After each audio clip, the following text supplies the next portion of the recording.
Hashem na'aseh v'natzliach, shiur Torah, Baruch Hashem, Bruchim Habayim. We are on our Wednesday shiur here in Sunny Isles, questions and answers, Stump the Rabbi. The shiur, B'ezrat Hashem, will be for Refuah Shlema from Avi Mori, David Ben Esriya, my dear mother, Doris Bat Jora, Levana Bat Sarah, Sarah Bat Levana, Rav Ephraim Ben Shulamit, Rabbanit Sarah Bat Anat, Elisheva Chaya Bat Sarah, and all of Am Yisrael B'ezrat Hashem will have Refuah Shlema, Refuat HaNefesh, Refuat HaGuf. So, hopefully you guys have a few questions for me. Baruch Hashem, there's a lot of material that we can go over with or without the questions. But just a few things that, like we talked about last week, a lot of people are really enjoying these shiurim, Baruch Hashem. The questions and answers, I think right now, are the most popular because, generally speaking, people like to talk about different topics. But when it's a rapid-fire questions and answers, people get a lot more out of it at times because, Baruch Hashem, you know, you're covering a lot of different topics. Almost each question is like a mini shiur. You know, so you ask a good question, something that has nafka mina, like we talked about a couple of weeks ago, something that has significance in your life, something that if you had this answer, it's going to make you decide to do one thing or another, something that's going to have some type of significance in your life. If it's going to have significance in your life, it definitely is going to have significance in other people's life. And I know from the questions that people send me on WhatsApp, a lot of these questions are sometimes time sensitive. Time sensitive. Somebody needs an answer. So when you ask a question, think about it for a little bit. Make sure that it actually means something to you. And then, after you got the answer, Be'ezrat Hashem, HaKadosh Baruch Hu will give me the answer to give you. Then think about it again. Okay, I asked the question that I always had. I got the answer that I never knew. Now what? What changed? Okay, now that I possess this information, now what? What do I do with this information? How is this going to change my life? How could I apply this to my life? Now, of course, you could ask questions that are generally speaking just general knowledge about the Torah, things about Moshe Rabbeinu, Avraham, Yitzchak, and Yaakov, and different things. That's not a problem. You could ask those questions. And many of those questions have very significant meanings anyway. But also, again, always think that, okay, now that I have this new information, this newfound information, now what do I do with it? Now, the reason why I always mention this, almost like a disclosure for the shiurim, is because anyone that has been watching my shiurim for a while knows that once in a while I talk a little bit about MaShiach, and I remind you and everyone else that we are in a generation of MaShiach. Whether we like it or not, whether we're ready or not, MaShiach is coming very soon. Now, of course, many people are going to say, yeah, they've been saying that for 2,000 years. Well, that's how you know the MaShiach is Jewish. He's late.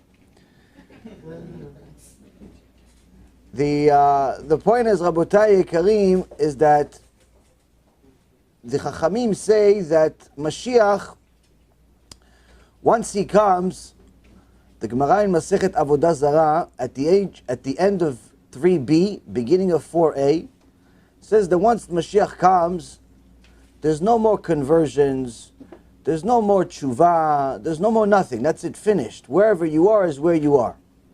Which means that if right now you're on a border, you're not really sure if you want to keep Shabbat or not. You're not really sure if you want to leave your boyfriend or not. You're not really sure if you want to leave your girlfriend or not. Why? Because it's fun. It's fun to go to the mall on Shabbat. It's fun to eat pork. It's fun to go out with girls and boys, a new one every other month. It's fun. Why? The Yetzer Hara makes it delicious. The question is it worth it? Is it worth it to do it? Now, if you watched the shiur that we had last night, the shiur that talks about what happens after you die, at the very least, if you watched it until the end, you would have arrived at the conclusion that it's simply not worth it to sin. Simply not worth it. Why?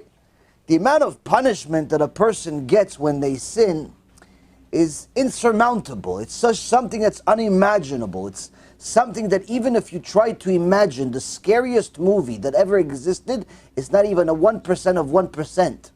Meaning that once a person understands the punishment and the reward, they realize that, hey, it's just not worth it to sin. At least not on purpose. Once in a while we make a mistake, no problem, but not on purpose.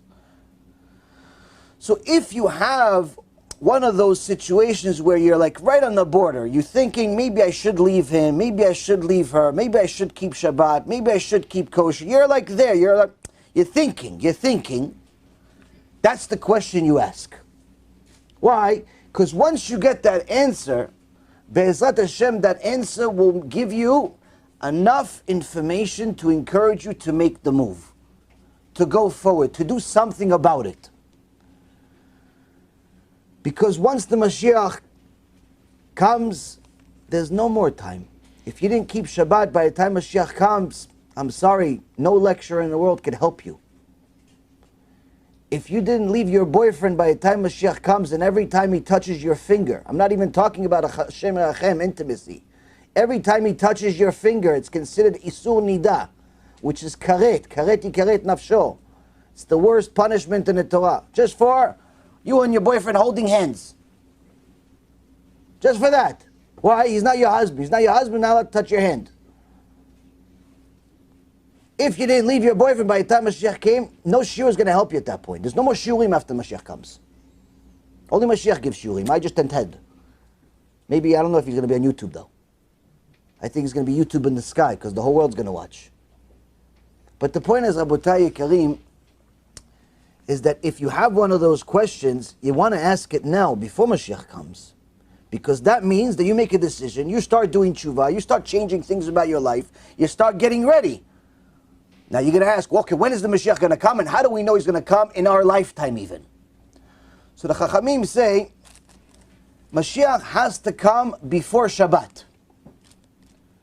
That didn't change anything. Why? There's 7 days a week. Okay, so we know, but it could be next week, 2 weeks from now, 2 years from now, 20 years from now, 200 years from now. What's before Shabbat? 7 days a week.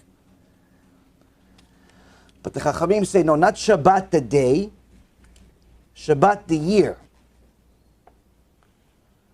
Now, we learned from David HaMelech in Tehillim that every year for HaKadosh Baruch Hu, even though he has no concept of time, he's beyond and above time, every year for him is 1,000 years for us.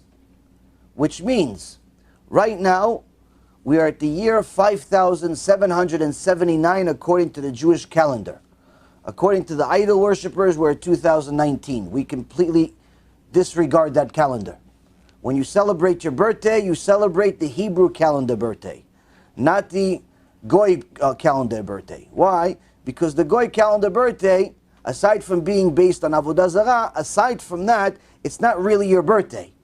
Because their years, as I mentioned in previous lectures, are based on 365 days a year. In reality, there's 354.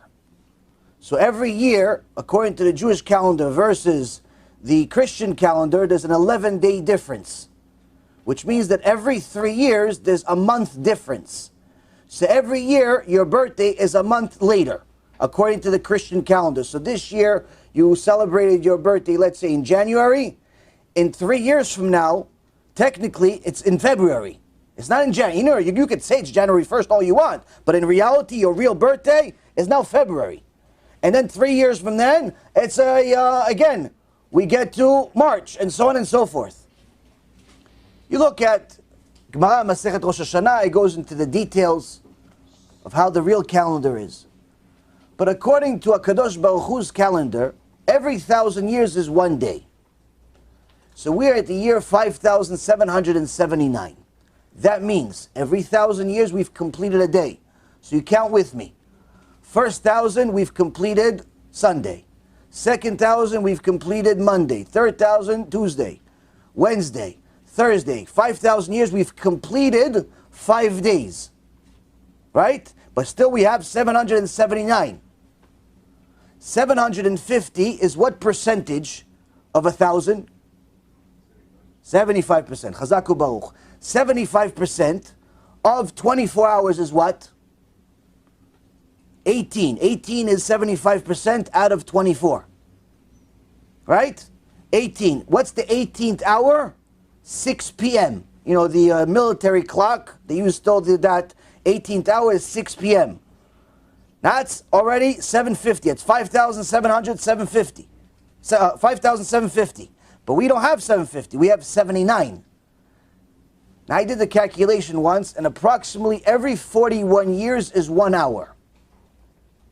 Every 41 years is 1 hour, which means that those 29 extra years above the 50, we are somewhere in the neighborhood of 6:50 p.m. 6:45 p.m. Friday. When does Shabbat come in? Throughout the year it changes, but on the average, it comes in around 7:15, sometimes early during the year, sometimes later during the year. But even if you want to say the latest during the year in Eretz Yisrael, because that's what it's based on, it's no later than 8:30. Which means, Rabotai Yekarim, he didn't say that the Mashiach is going to come on Shabbat. He's going to come before Shabbat. Before Shabbat is now. Before Shabbat is our lifetime. Before Shabbat could be next year, could be 5 years from now, could be 10 years from now, but it's definitely not something like 1,000 years from now, or 100 years from now, or even 50 years from now. It's now. Which means we need all the time we can possibly get to prepare for Mashiach. Because once he comes, there's no more shiurim. The only people that are going to give shiurim are people that wore tzitzit, because every one of the righteous Gentiles is going to want somebody to teach them the rest of the Torah. And the prophet Zechariah says that every one of the nations is going to have 10 representatives that are going to want to learn Torah. For each corner of the tzitzit, in essence, there's 70 nations, each one is 10. So that means that everyone that wears a tzitzit is going to have 700 times 4 corners, 2,800 students he has to teach Torah to. So you better learn and write some notes so you have something to teach. You don't wear a tzitzit, you won't have anybody to help you. The point is, Rabotai, is that all of this stuff is very interesting, but more interesting to me is that we ask the right questions that are going to help us do Chuhwa before Mashiach comes. And the reason why I press on this issue more than anything else with you than I do with other people, for example, when I go to New York in a couple of days, we have a couple of very big lectures over there. B'ezrat Hashem, on Sunday night, I have a lecture with my dear friend, Rabbi Zitron. It's going to be a question and answer lecture that's never happened in history before. The entire lecture is going to be about wasting seed and modesty. Never in the history has there ever been such a shiur. B'ezrat Hashem, we're going to be big matzlichim. It's in yeshiva in Brooklyn. We're expecting hundreds of people, B'ezrat Hashem, to come. Wasting seed in the English language is almost non-existent. If it wasn't for the 25 to 30 hours of shiurim that I've done and another 5 or 6 hours that Rav Zitron has done, there's almost no material whatsoever about it. Meaning that if you wanted to learn about the one mitzvah that the Shulchan Aruch calls the biggest sin in the Torah, you simply have to read it from a book in Hebrew. And if you don't know Hebrew, then you're tough luck.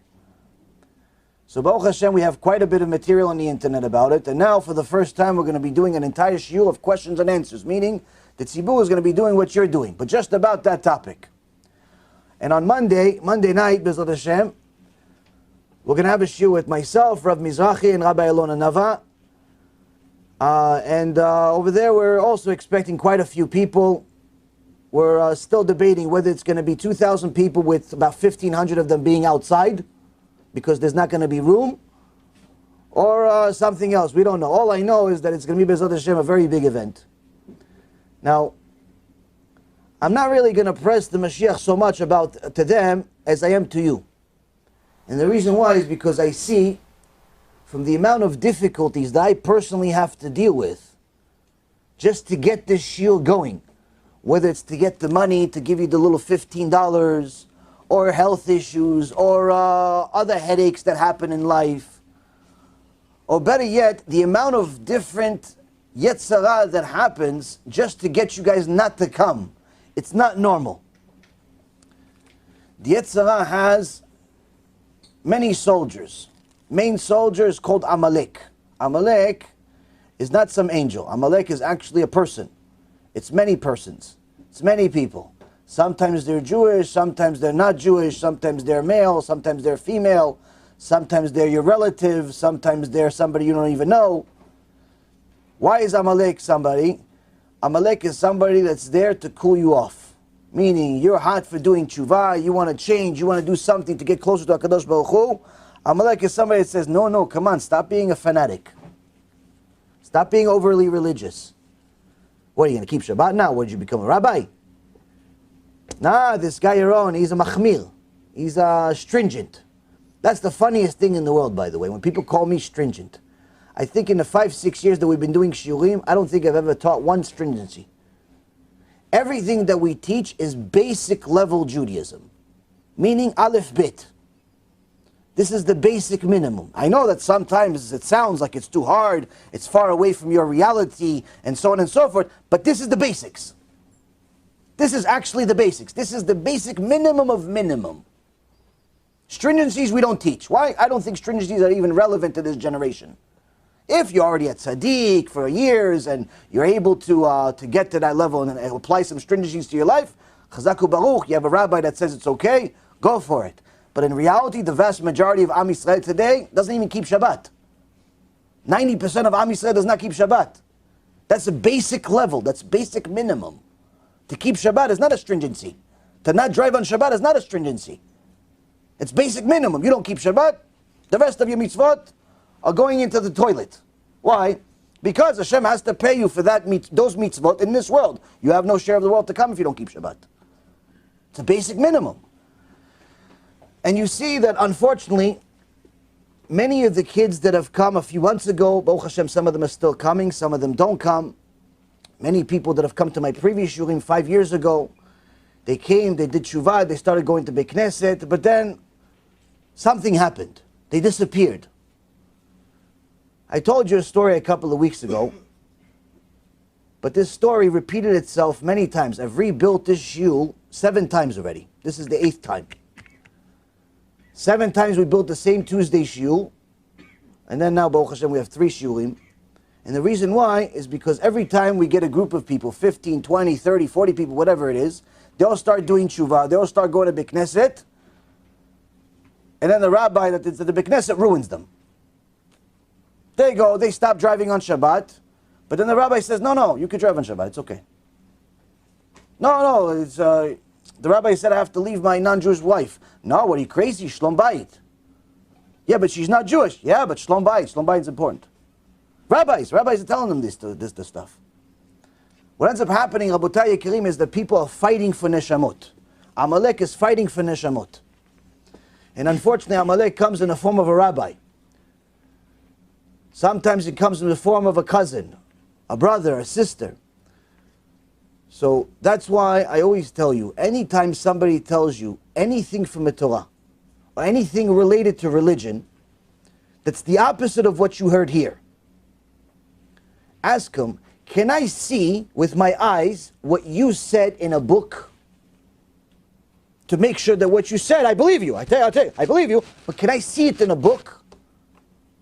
Can I see what you said in a book? Did somebody before you, you're born today, Moshe Rabbeinu was 3,300 years ago. So can I see that somebody wrote that I'm allowed to drive on Shabbat in a book? Can I see that I'm allowed to be with a boyfriend in a book?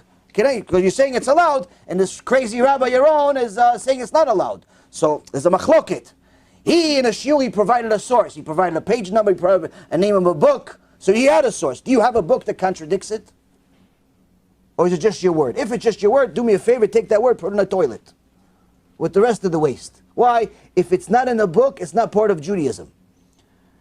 And if you're mentioning anything related to Torah, you must mention a source. Why? We need to know it came from Moshe Rabbeinu at Mount Sinai. That's what the Mishnah in Pirkei Avot, chapter 6 says. Every single time you say Divrei Torah, you have to say it in the name of who said it. If it's your rabbi, if it's your rabbi's rabbi, where did he get it? What book did he read it from? Where's the source there? If it's in a book, okay, then I could say, okay, what book is it in? Oh, it's in a recent book that was written, let's say, 5 years ago. So in that book that was written 5 years ago, they also wrote a source. Where did they get that information from? They're going to mention a book that was written, let's say, 500 years ago, the Shulchan Aruch. Then we're going to go to Shulchan Aruch. And we say, oh, Shulchan Aruch also mentioned a source. Where? The Gemara, that was written almost 1600 years ago. Oh, so we go to the Gemara now. Where does the Gemara get it from? The Gemara mentions, oh, this was mentioned in the Chumash, in chapter here, verse here. What does that whole trail mean to us? That means that whatever was said today can connect all the way to Moshe Rabbeinu. And that means it's emet. That means it's true. But if I don't have that chain, that connection, then guess what? That information is simply an opinion. It's an opinion that's meaningless, and quite frankly, more times than not, came from Amalek, came from somebody that wants to cool you off because unfortunately they have decided to make some really bad decisions in their life, and the Satan decided to hire them because of that. So, with that being said, Rabotai, please ask some questions. I have some stories, I have many other things. If you don't have questions, but I think that your questions are important, so please, whoever wants to go with the first question, just wait for the mic, or if you're going to raise your hand. Still not ready for the questions? Who has? Oh, you have a question. Noach. Noach is reliable for questions, Baruch Hashem. Usually he has two. Usually he has follow-ups. Scared of Noach. So, going to Israel, post high school is, the right thing to do, at least in my eyes, correct? Just that way you can get more familiar and get closer with God, okay? Now, for someone that's been in Israel for a while, okay, and, they're just trying to grow, keep improving, getting closer to Hashem, working on their midot, becoming a better yid in general, right? So, what if a parent, or parents, if you will, right, decide, they're okay with you going 1 year, and then it comes a second year, they're not so sure. Now it comes a third year, and they're saying, like, no, we insist on you going to college, you could do yeshiva here as well. What's the point of going to Israel when, the whole point of them teaching you is how to insist your whole, Judaism aspect and, work it out with your daily life now in Miami, New York, wherever you are. Right. How do you go upon that where, your parents aren't so affiliated and they're not necessarily allowing you to go for what you want? Like if I want to go back to Israel, let's say. Right. And they're not, they're not allowing They're not big fans. Yeah. So you asked the question, somebody asked me a similar question earlier today. It really wasn't a question, she was making a statement and I was trying to correct her. What do you do, in so many words, when you're trying to get closer to HaKadosh Baruch Hu, but the people around you that you love, your parents, your brothers, your sisters, they're not so much on the same train as you. They say, listen, Chazaku Baruch for doing what you're doing, Chazakau Bucha for doing what you're doing, but do what you got to do. We're not doing it. We're not on the same train. We want to do something else. We're on a different train, but now, if you're married, you're already on a completely different train, a completely different path. You no longer have to, in essence, do what your parents say. You have to honor them, but that doesn't mean that you have to make your life decisions based on them. Once you're married, your obligation first goes to your spouse. Now, when you're not married and you're living under somebody else's roof, which means that most of the time they're paying the bill for some things, that unfortunately limits you. Not because you have to listen to them, but because you have to listen to them. Meaning, they're paying the bill. Now, going to Eretz Yisrael is not by default better. Going to America is not by default better. No, going nowhere is by default better. Better means that you're going to go to a place that's going to help you live a life that's closer to HaKadosh Baruch Hu. Now, some people, they come to America, they come to Mitzrayim over here, and for some reason, something wakes them up and they start becoming more religious here. After they become more religious here, they want to go do Aliyah, go back to Eretz Yisrael. There's more yeshivot, there's more kollels, there's more kedusha there. They move to Eretz Yisrael, and Hashem Yerachem, what ends up happening is they deteriorate. They start feeling at home, everybody speaks Hebrew, and they go back to their old friends, and sometimes they deteriorate. Not all the time, but sometimes, and it happens more than a few times, enough to mention it. So for them, it was a horrible decision to move to Eretz Yisrael. On the other hand, somebody else that wants to move to Eretz Yisrael, doesn't know anybody over there, but he wants to move to Eretz Yisrael because he says, listen, it's Eretz HaKodesh, it's this, it's that, great. What about your significant other? Does she want to go? Does he want to go? Well, no, not really. Oh, so that means that if you move, it's going to create shlom bayit problems. Okay, so that already, going to Eretz Yisrael is not good. Why? You're not allowed to sacrifice your marriage for the sake of living in Eretz Yisrael. In fact, it's one of the main things that you're allowed to leave Eretz Yisrael for is for a zivug. So if you already have a zivug, you're not allowed to ruin it and create problems, create tension as a result of going to Eretz Yisrael. Or perhaps you have a job. You're making a living here. You're making an honest living and you want to go to Eretz Yisrael, but over there, there's no chance in the world you're going to get a job or be able to sustain yourself. So what are you going to do? Oh, I don't know, Be'ezrat Hashem. Okay, if you're at that level that Be'emet, you believe what you say, that Be'ezrat Hashem, everything's going to be okay, and you're not going to break, you're not going to start crying, 3 weeks into it when you can't afford anything, then go. But if you're alone on the ship, you have emunah, but the rest of your family doesn't have emunah, you're not allowed to do it. Meaning that by default, going to Eretz Yisrael is not necessarily the right decision or the wrong decision. Now, Baruch Hashem, when you are single and you're young, you're able to make a lot more mistakes. Why? Because you're only responsible really for yourself. Now, if you have an intention to go to Eretz Yisrael, because you're going to go learn, you're going to become even more religious over there, then the only thing that you need to do is convince the world around you that that's what you really believe. The woman that I spoke to today, she's having a problem. Why? She started doing Chuhwa a couple of years ago, but her husband is still he's still on the retarded train. And he's still on the retarded train. He still plays with his phone and the computer on Shabbat, and not sure if you're allowed to drive. So once in a while he drives. He's still not there. His wife is keeping Shabbat, Kisur Rosh, everything, but he still doesn't get the point yet. So I told her, send him this video. I have a movie that our team made, Baruch Hashem. It's called Shabbat. Shabbat the movie. It's 17 minutes. It's like a thriller. But it gives you 17-minute shock of what Shabbat really means if you keep it or if you don't keep it. Meaning, if you heard it and you believe in the Torah, after you finish that 17 minutes, you don't keep Shabbat, you have to take you to a mental institution. Why? Because something's wrong with you. Something's wrong with you. So I told her, send him this video. Well, it's a good video. It's, it has some action in it, some fires, some blow-ups, cool stuff. It's one of our movies. And it has a lot of sources. You can double-check everything. But nonetheless, it's something that gets to the point quickly. You don't have to watch a 2-hour shiur. It's 17 minutes, beginning to end, we get there. So God bless her. She says, no, this is too scary. I like to go the, slower and easier, and I think that approach is better. I said, I'm sorry, but you're wrong. I disagree. Because if she has a few kids, and I said, if your kids, they're little, they want to run to the electric socket because the electric socket looks like a really cool place to put your finger in it. It does, actually. It does, but until there's electricity there. Now, when you're little, you want to put there's wires, there's like free wires because there's construction. Those wires look like something to chew on. Why? They're green, they're yellow, they're blue. That looks like a candy. I want to chew on it. But once you chew on it, it's the last thing you're going to chew. So if you saw your kid about to go chew one of those wires, stick his finger in there, or run into moving traffic, are you also going to go slow? No, honey, don't go there.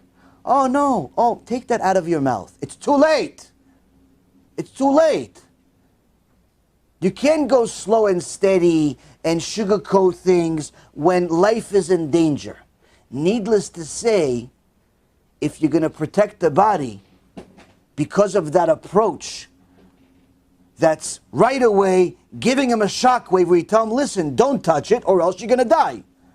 And if I have to hit you to get the point, in order to save you, that's what I'm going to do. If I have to hit you with a shockwave to make sure that you stay away from danger, that's what I'm going to do. Why? Because I want to save your life. I'd rather hurt you a little bit in order to save your life. Needless to say, with the neshama, when a person violates Shabbat, when a person is making big sins of the Torah, they are literally destroying their neshama. Each time they make a sin, it's as if there's an atomic bomb going off in their olam haba that HaKadosh Baruch Hu designated for them. Every Jew has a share of the world to come. Every one of them does. You come here to this world with a ticket in your hand. The problem is, what's it going to look like when you get there? Once you get there, if you've made a lot of sins, that means you've had millions of atomic bombs in this olam haba. So all you have is fire. And that's all you have for the rest of eternity.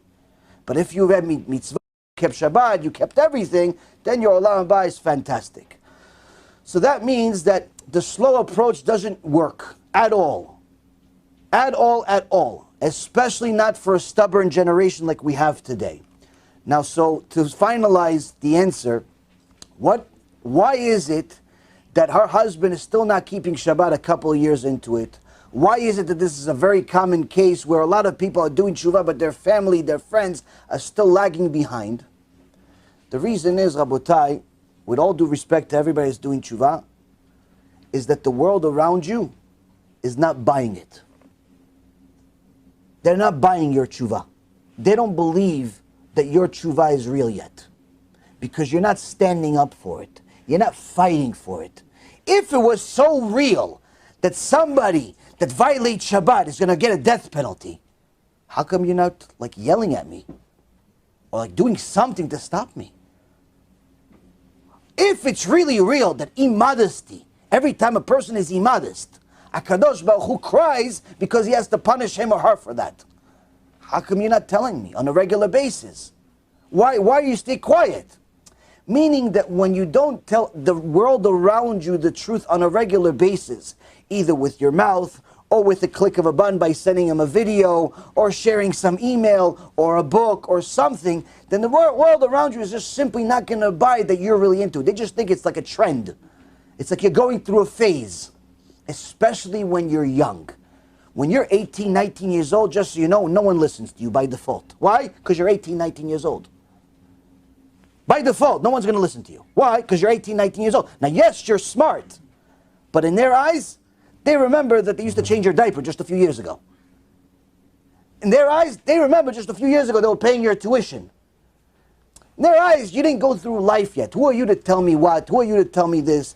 So what happens is, the only way to get the world around you to buy into your tshuva is to fight for it, is to stand for it. Is to tell the world around you not just what you're doing, but why you're doing it. Meaning that if your parents tell you, my dear son Noach, we love you. We don't see the reason that you should go to Eretz Yisrael and learn. We think you should go to college, go to Florida over here, and join the rest of the naked people walking on campus. Go to California over there, and over there they forgot there's no clothing stores. Go to all of these colleges that teach kfirah, that teach heresy by heretics. Go over there. Noach, what is he going to do, Noach? What did Noach do in the Torah? He stood up for the truth. He said, what? I'm either going to stand for the truth or I'm going to die. Meaning, going to college, Ima, Abba, I love you, it's not an option. Meaning, me going to Eretz Yisrael, that's up to you. Why? Because you're going to pay for it. So I don't have to go to Eretz Yisrael because I don't have the money. But going to college here, it's not happening. Why? I don't want to destroy my neshama. I have no interest in entering Gehenom. No interest whatsoever. Now, you want me to go get higher education, if you will? Online college. I'll stay home all day in my pajamas. Go on a computer, type in a few things, log in, read whatever I need to read just to waste 4 years of my life on the computer, get some degree that I can't really use in actual life, waste a bunch of your money for no reason whatsoever, but I'll make you happy. But at least I'm not going to Gehenom. At least I'm not going to go to Gehenom. Going to a campus, going to a college, never happening. And by the way, Rabotai, I'm sorry to tell you, this also includes the religious colleges. This also includes the religious colleges now. From the things that I'm hearing of what's happening in these so-called religious colleges, I don't know what parent that has Yirat Shamayim will allow his kid to go there. I don't know. I don't know how you could go to that place and not sin. Not have a boyfriend, girlfriend, not become a heretic. I don't know how you can't. I'm telling you, Moshe Rabbeinu goes to these colleges, he's not coming out Moshe Rabbeinu. He's coming out like some Jose or something. He's not coming out, Moshe Rabbeinu. Why? It's a place, it's Sodom and Gomorrah, these colleges. It's Sodom and Gomorrah. It's not. I mean, there's girls, there's guys. Oh, I don't. So that means you have to say, listen, no problem. Israel, you're paying for it. You don't have to pay for it. No problem. But going to college, here, no chance in the world. That means that you're standing up for something. Once you stand up for something, it's not about getting into a fight with your parents.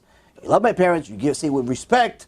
You say with a different tone than I use. I'm using it more to get your attention. You're going to use a different tone. Always remember they're your parents. Always remember you have to thank them and literally kiss their feet if you have to, just to show them that you love them. But remember, you are not allowed to sacrifice your neshama for the sake of honoring your parents. There's no permission in the Torah for that. That's why Kadosh Baruch Hu says, fear your mom and your dad, keep Shabbat, I am your God. Why is this strange order? Yes, you have to honor your mom and your dad. It says mom first because we get used to our moms. We're with our moms a lot more than our dads usually.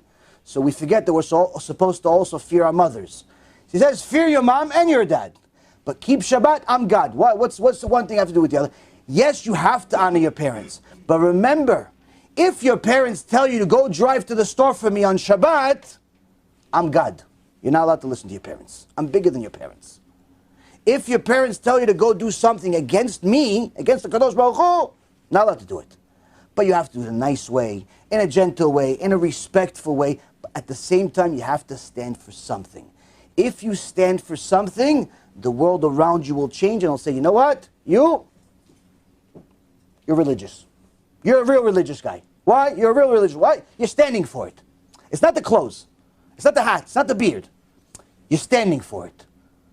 There's a lot of people that pretend to be religious. Very few are standing up for it. Why? As soon as there's like a little test, money test, girl test, this test, that test, they break like somebody that's an atheist.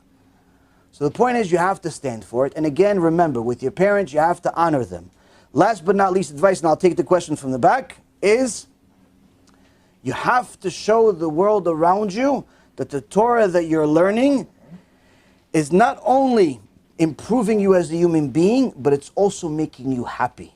Which means that if you walk around like some sad dog that somebody stole his bone all day, you're in depression all day, guess what? No one wants to join your ship. Why? They say, well, you got religious, you got depressed. I don't want to be depressed. Meaning you have to learn Torah, but you have to show people that it's making you happy, it's improving your life, and little by little, you are getting to a point where you become the person that other people are admiring. I want to be like him. I want to be like her. Not because him or her per se, but because they're standing up for something and it's making them happy. So, Bechavod in the back, she had a question over there. Yes? Can you just explain the concept of Chuhwa? Sure, absolutely. So, Chuhwa, in so many words, in a simple manner, means to return. Return to what? Return to HaKadosh Baruch Hu. Return to your Father in heaven. How do you return to your Father in heaven? Now, a lot of people say, wow, I love Hashem. I love Hashem, Baruch Hashem. They start singing songs for Hashem, but little do they know, many of the things that they do, even if it's out of ignorance, are against Hashem. If you're driving on Shabbat, even if you're driving to a Beit Knesset, it's against Hashem. Hashem is calling that person an enemy. If you're eating non-kosher, even if you do a bracha on it, you're against Hashem. Which means that a person needs to not just say, I love Hashem, Baruch Hashem, but actually learn about Hashem. Learn what Hashem said in the Torah, learn the mitzvot, and start applying them to their life. Now the biggest thing of tshuva is to stop sinning. The mitzvot will come on their own. The mitzvot, you're going to learn them and you're going to do them. A lot of the stuff that you need to do, you don't know yet. You're going to learn it over time. But the biggest part of tshuva is to stop sinning. What does it mean, stop sinning? So the Rambam, almost 900 years ago, writes the process of tshuva. First step, stop the sin that you know is a sin. Meaning, if you know you're not allowed to drive on Shabbat, stop driving on Shabbat. You know you're not allowed to be with anybody intimately before you're married, stop doing it. Break up the relationship. No, we're just friends really. No, nothing. Finished. You know you're not allowed to watch certain, movies and things of that nature, stop it. Stop the sin. Second step, commit to this decision. What does it mean, commit? Not just saying, no, I promise I'm not going to go.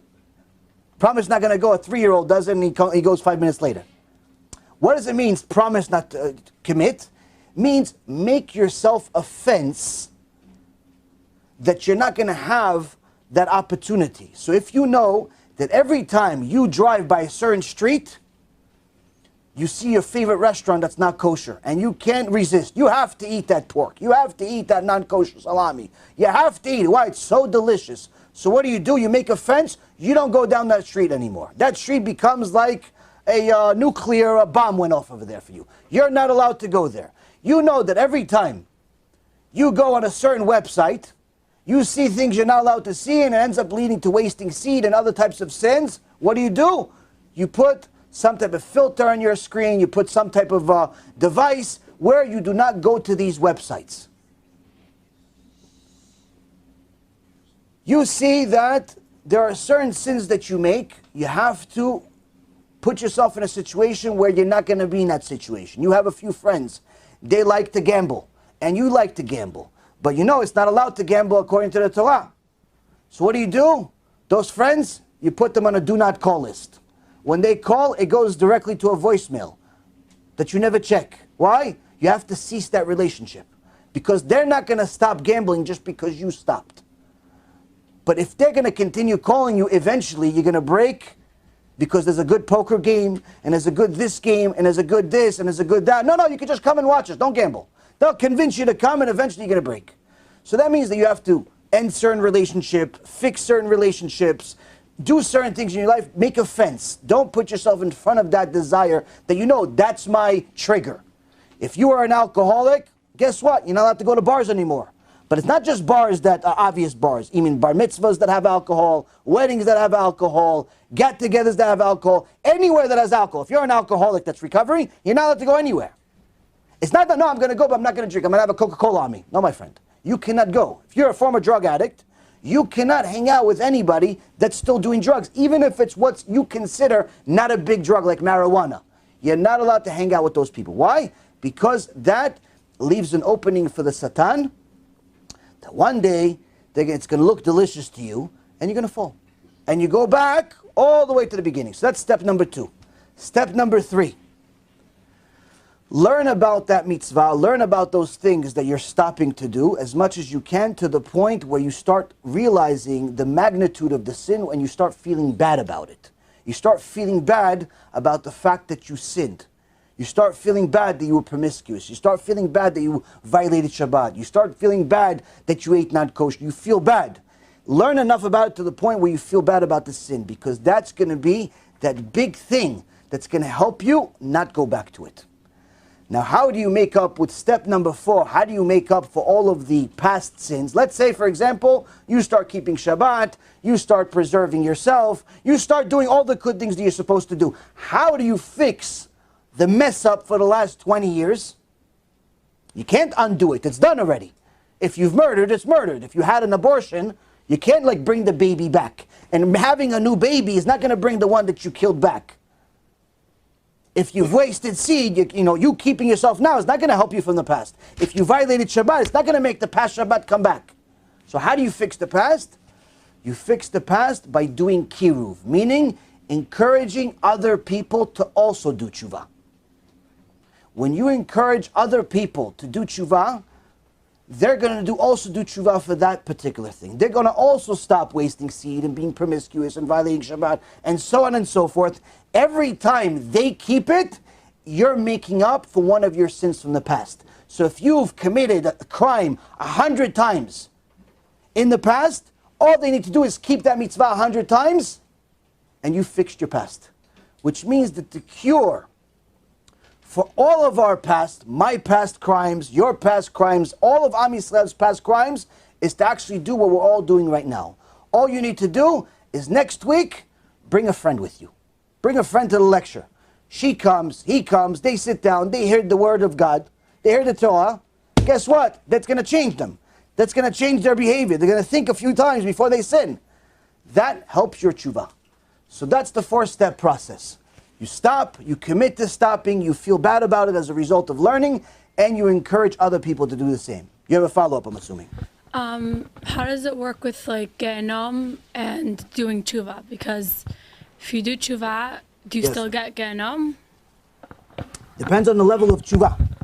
As far as getting Gehenom, HaKadosh Baruch Hu designed the place in order to scare us to death. And not because He wants to send us there, but unfortunately it is a consequence if we do not do Chuhwa. If a person does Chuhwa, there are two levels, really three levels of Chuhwa. One Chuhwa is the lowest level of Chuhwa, which is Chuhwa that simply you're doing Chuhwa because you're afraid to go to Gehenom. That's the basic level of Chuhwa. You're afraid to get punished in this world, you're afraid to get punished in the next world, you're afraid to lose money, lose kids, lose this, lose that. That's Chuhwa out of fear. Alvai, the entire generation just does that. Then there's Chuhwa out of love. This is a once-in-a-generation type of person. This is not really relevant to people. This is like Moshe Rabbeinu.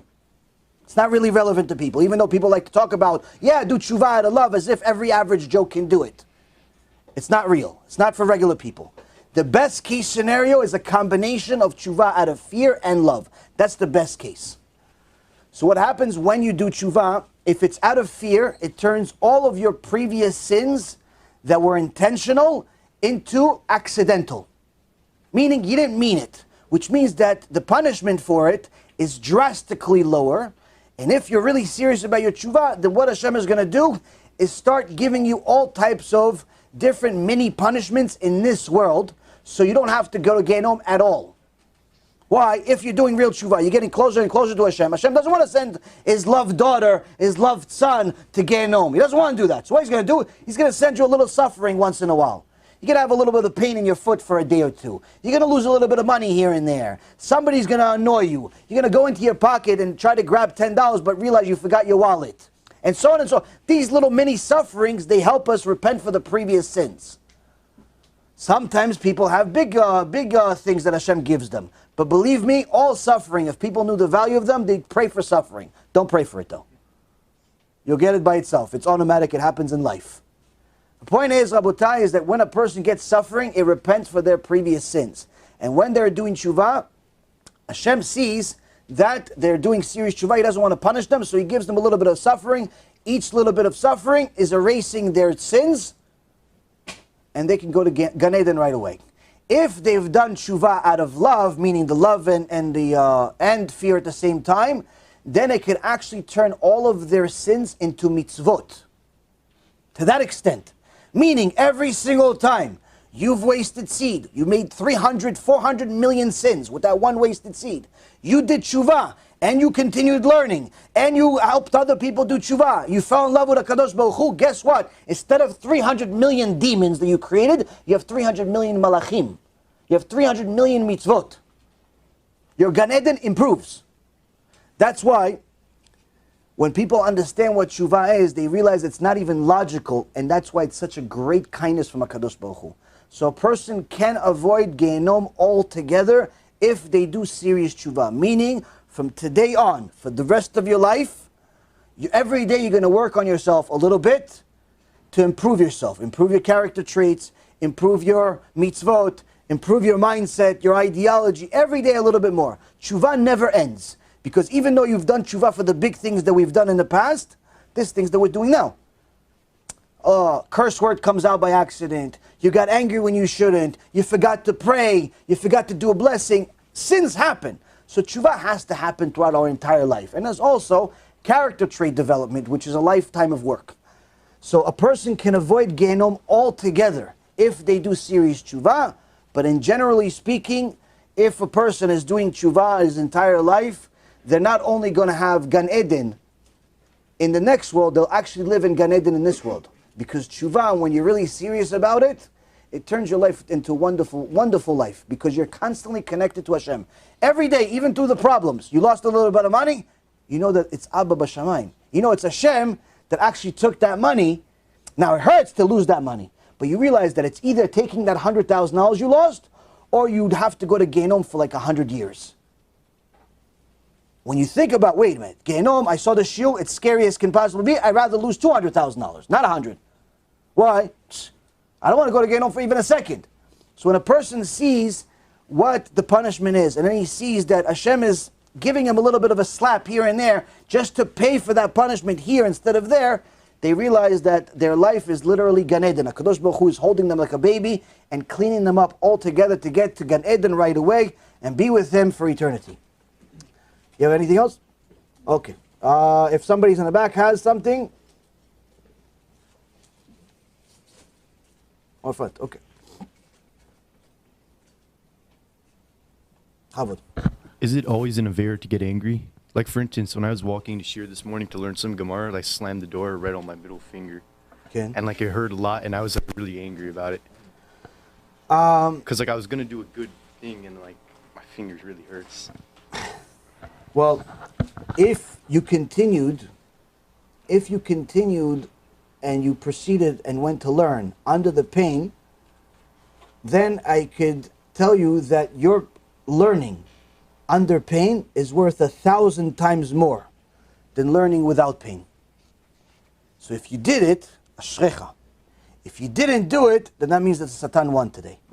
Satan, all his job is not to destroy. His job is to interfere. So his job is to give you a flat tire on the way to a shiur Torah that's going to change your life. His job is to put some type of doubt on the day of your chuppah. Maybe he's not the right one for me. Maybe he's not the right one for me. What do you mean? Didn't you check that out already for the last few months? I had one time somebody tell me, Rabbi, I have a problem. I said, what happened? Baruch Hashem, your life is fantastic right now. You're Teshuva, you're learning, you're this, you're that. Everything is fantastic. You're getting married. He goes, yeah, that's the problem. I said, what? She's a wonderful person. Tzadika Kdosha. Alvaya my kid to marry such a person. He's like, yeah, but my friend called me and asked me, do you ever think maybe you're going to want a blonde instead of a brunette? And he put a question in my head. Because she's a brunette, and yeah, I think she's beautiful, but he said, maybe you're going to want a blonde wife one day? I said, your friend is not only not your friend, he's Amalek himself. Rasha Merusha. You're going to tell somebody, maybe you want somebody else a few weeks before they get married? Rasha Merusha. Baruch Hashem, we had a meeting, we talked, Baruch Hashem calmed them down, realized this is Amalek, and Baruch Hashem, they're happily married with kids, Yishtabach Shemo La'ad, everything worked out, and guess what? He doesn't want no brunette, no blonde, no nothing. All he wants is his wife. But Amalek had to show up. Why? That's his job. That's his job. So, the Yetzer Hara, that's his job, to interfere. Now, as far as getting angry, if you're getting angry because somebody violated your kavod, somebody disrespected you, yes, that's a sin. If you're getting angry because somebody violated HaKadosh Baruch Hu's kavod, then it's a mitzvah to get angry. Somebody desecrated Hashem's name. They put, I don't know, they said that homosexuality is allowed, like Shmuli. Boteach. Yimach Shemo. Him. Somebody says that homosexuality is okay, it's no big deal. That, getting angry at that, if you don't get angry at that, there's something wrong with you. What is it like? A guy was in driving in Eretz Yisrael, and there's certain roads in Eretz Yisrael where there's no gas station for a while, in the desert over there. As Hashem would have it, his car broke down. So, he looked at the dashboard, realized he forgot to fill up gas, his car is out of gas. So he walks in the desert, all down the road, finally he gets to the corner, and he sees there's a gas station. Ishtabach Shemo, oh, Baruch Hashem. Sees there's a gas station. The gas tells, okay, what's going on? You have a tank, you okay? Because yeah, it broke down a few miles down the road. He goes, wow, you survived a few miles down the road? He goes, yeah, what are you going to do? So you have to survive. It's like, all right, how can I help you? Because I need some gas. He goes, all right, give it to me. A tank. He goes, wait, hold on a second. He goes, no, another thought, give me the gas tank back. He goes, why? I don't want to buy gas here. He goes, why not? I don't want to buy gas here, just give me the tank back. Why? What's the matter? Because you really know what I tell you? He said, yeah. Listen, if somebody decided to go rent out one of these billboards, that's on the highway, and on the billboard, he wrote your father's name, and he said all types of curse words and insults against your father, would you go do business with him? He goes, what business? I'll go beat him up. He goes, that's the problem. You see, you have a post over here that says you are open 24/7. You're open 24/7. That means that you violate Shabbat. That means that you are openly insulting my Father in heaven. You want me to do business with you? He said, yeah, okay, fine, but you realize the next gas tank is 3-4 miles down the road in the desert. He goes, I'll walk another 3, 4, 5 miles down the road in the desert and not do business with somebody that publicly has a sign against my Father in heaven.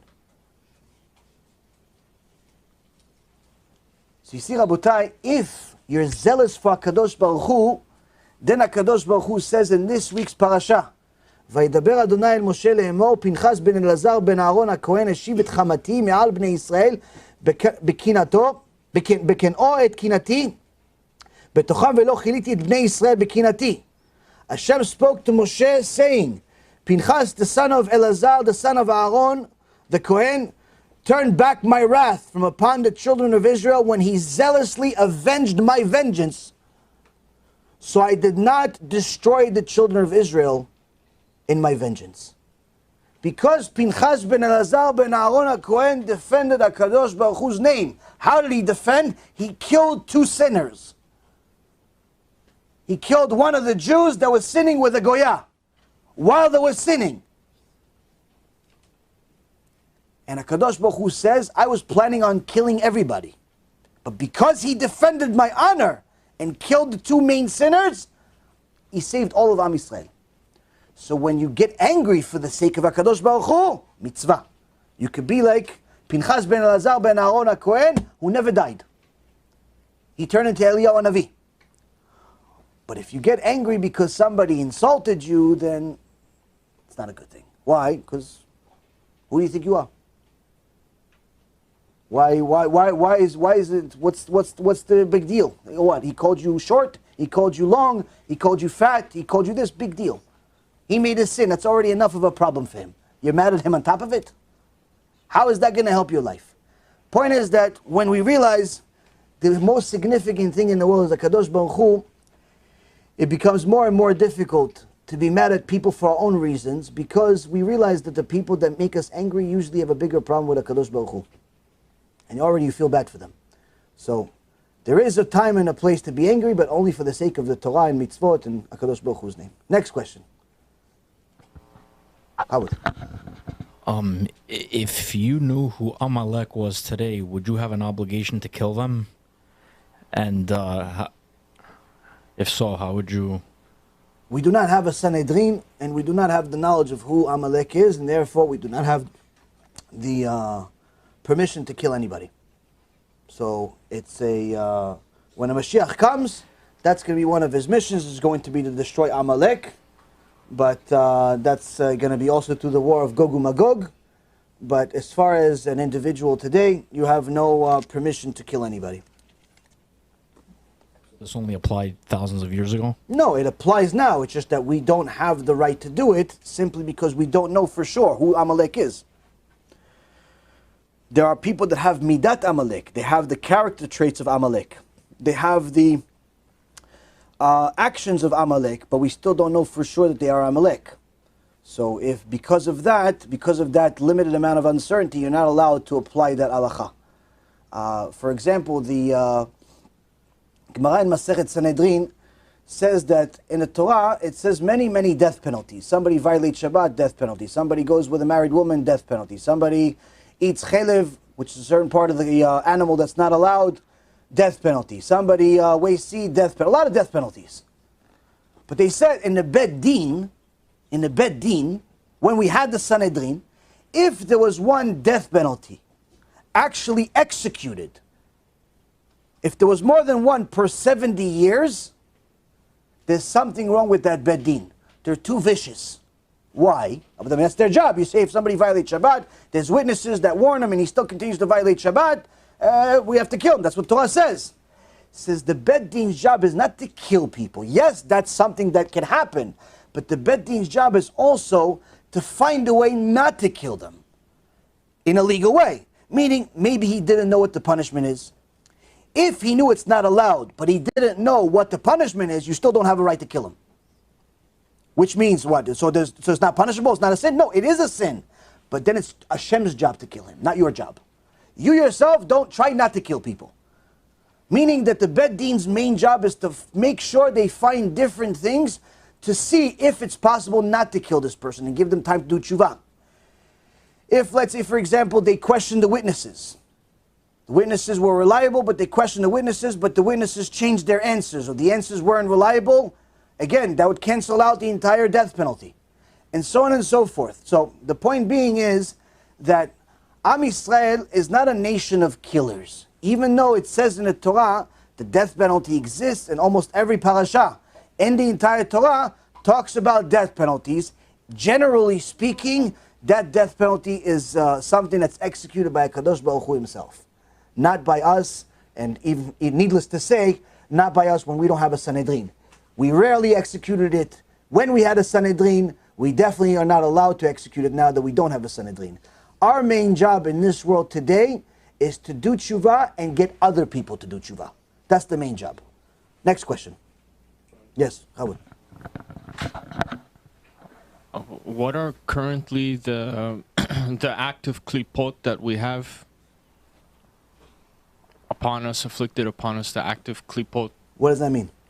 The klipot that are sins. Every time a person klipa is something that we talked about a little bit yesterday. The Arizal in Shari Gilgulim, the Book of Reincarnations, the Gate of Reincarnations, goes extensively into the topic of klipot. I don't recommend studying too much about this topic because it's simply going to confuse you and it's not applicable for the vast majority of the generation. You have to be an expert in Gemara, in Halacha, in Chumash, in a vast part of the Torah before you start learning the details of Kabbalah and this mystical aspect of the Torah. But what I'm going to tell you is what everybody needs to know. Every time a person makes a sin,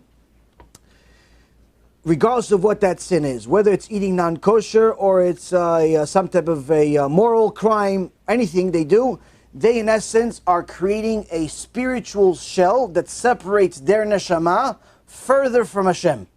And when they die, whenever that time is, that shell has to be broken. And the breaking part is very, very painful. And that's what happens in the Chibut HaKever. If you want to know the details of that, watch last night's shiur. There are 5 malachim. Their job is to break that klipa. The more sins a person made, the more they made, the thicker that klipa is, the thicker that shell is. Which means, the more difficult it is to break, the more painful it is for the person in the grave. Now, the Arizal and also the Tanya discusses it as well, and many other Chachamim as well, say that the two things that create the biggest amount of klipa at once, meaning that the most amount at once, there's different sins create different things, but the two main things that create the biggest klipa at one shot is eating non-kosher food and sex crimes, whether it be wasting seed, promiscuity, and the rest that are relevant, homosexuality, and so on. These types of sins create the biggest klipa. So if a person wants to limit their suffering both in this world and the next, the minimum is that they do tshuva for those few things as soon as possible. But as far as klipa in general, all the sins are applicable. Every time you make any sin, it creates a part of a klipa. There's no, everything is applicable. Any sin that you make, it affects your neshama. But weren't there some klipot that the Gaon Vilna, he annulled? He was able to destroy them, but there's still one klipa that's in effect, the klipa hamur, or... Yeah, like I said, this is the part of the Torah that's not applicable for the vast majority of the generation. The vast majority of the generation does not even speak Hebrew. 90% of Jews do not speak Hebrew. The rabbis, God bless them, that like to talk about the Kabbalistic things are simply wasting their time. Because right now in this generation, all you need to teach the vast majority of people, keep Shabbat, stop wasting seed, learn how to dress, learn how to be moral, learn how to be ethical, and that's pretty much it. Eat kosher, be honest. That's all you need. All the Kabbalistic stuff, the stuff that happens in Maaseh Merkava, the Maaseh Bereshit, what happened before this world, what happens in heaven, all of that other stuff is not really applicable for the vast majority of the people, and in general should not be taught to the public. So, main thing is what's applicable. What's applicable? You have a you have a bad midah, you have a bad character trait. You're arrogant, you're stingy, you're you hate on people. Things that are obvious that are not good. Fix that. You eat non-kosher, fix that. You drive on Shabbat, fix that. You're touching women, you're touching men before married, fix that. You're not watching your eyes, fix that. You steal, fix that. That's the main stuff you got to fix. All the stuff of things that the Mekubalim did that perhaps helped us a little bit, that's fantastic, but in reality, that's not your problem. Your problem is the basic aleph-bet, the basic aleph-bet of Judaism. All that other wonderful things that happen in heaven, it's wonderful, it's very mentally stimulating, it gets a lot of money, people love to donate to people that talk about Kabbalah, but they don't like to do tshuva. Our goal is to help people do tshuva, not to get your money. You want to donate, B'ezrat Hashem, you're more than welcome. But our goal is to do tshuva first. Tshuva first, that's the priority. People that want to get money, they teach all types of mystical things that are not applicable to people, and they end up going up to Shamayim, and Hashem punishes them for every shiur they had. Every shiur they have, you look at the Sefer Hasidim. Sefer Hasidim said this a long time ago. It said a person that teaches things that are not relevant to the public, when they go up to Shamayim, they get punished for every single shiur they had. Why? I gave you a kahal of 500 people. What'd you talk to them about? Maaseh Merkava, what's happening in heaven over there?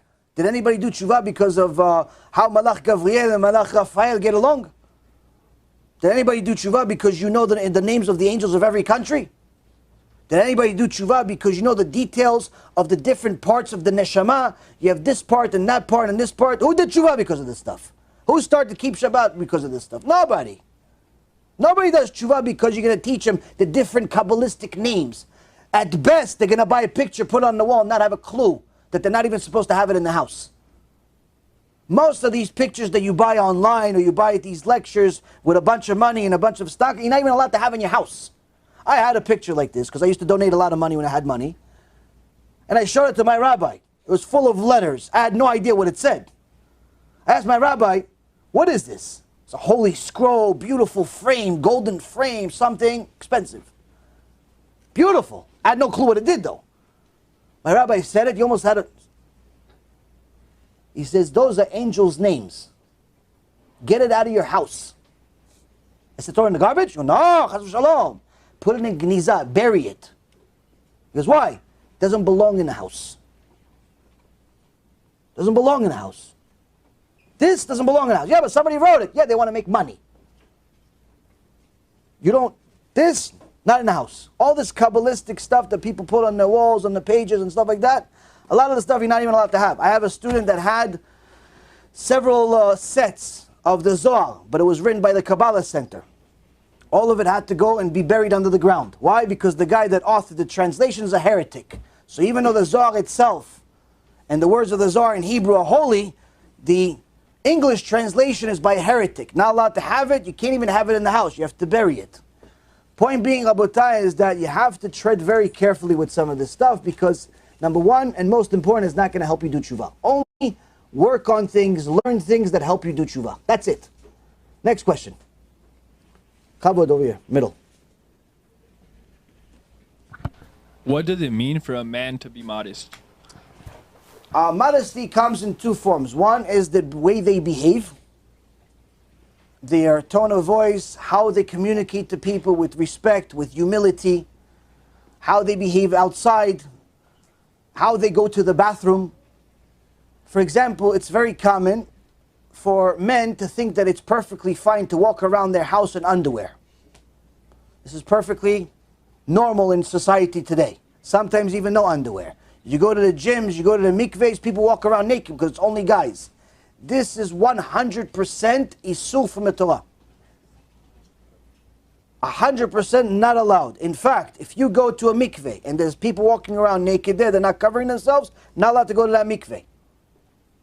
Mikveh I'm not even talking about a gym. Mikveh even. People walk around naked, not allowed. Why? You see Their private part, it's a sin from the Torah. They see your private part, sin from the Torah. You have to cover yourself. Go to Shulchan Aruch. It goes, there's an entire perek about the halachot of how to go to the bathroom. You learn the halachot. When I first learned the halachot of how to go to the bathroom, I said, I don't even know how to go to the bathroom. Why? Because of how modest you have to be when you go to the bathroom. You're not allowed to just sit there in the bathroom naked like you're some dolphin. Right, I'm in the bathroom, nobody's here. No, my friend. Even to go to the bathroom, you have to be modest. One of the rabbis in Eretz Yisrael died, and they had a lavaya. Some of the gedolim came into the lavaya, and one of the guys was doing an esped, was saying nice things about the dead person.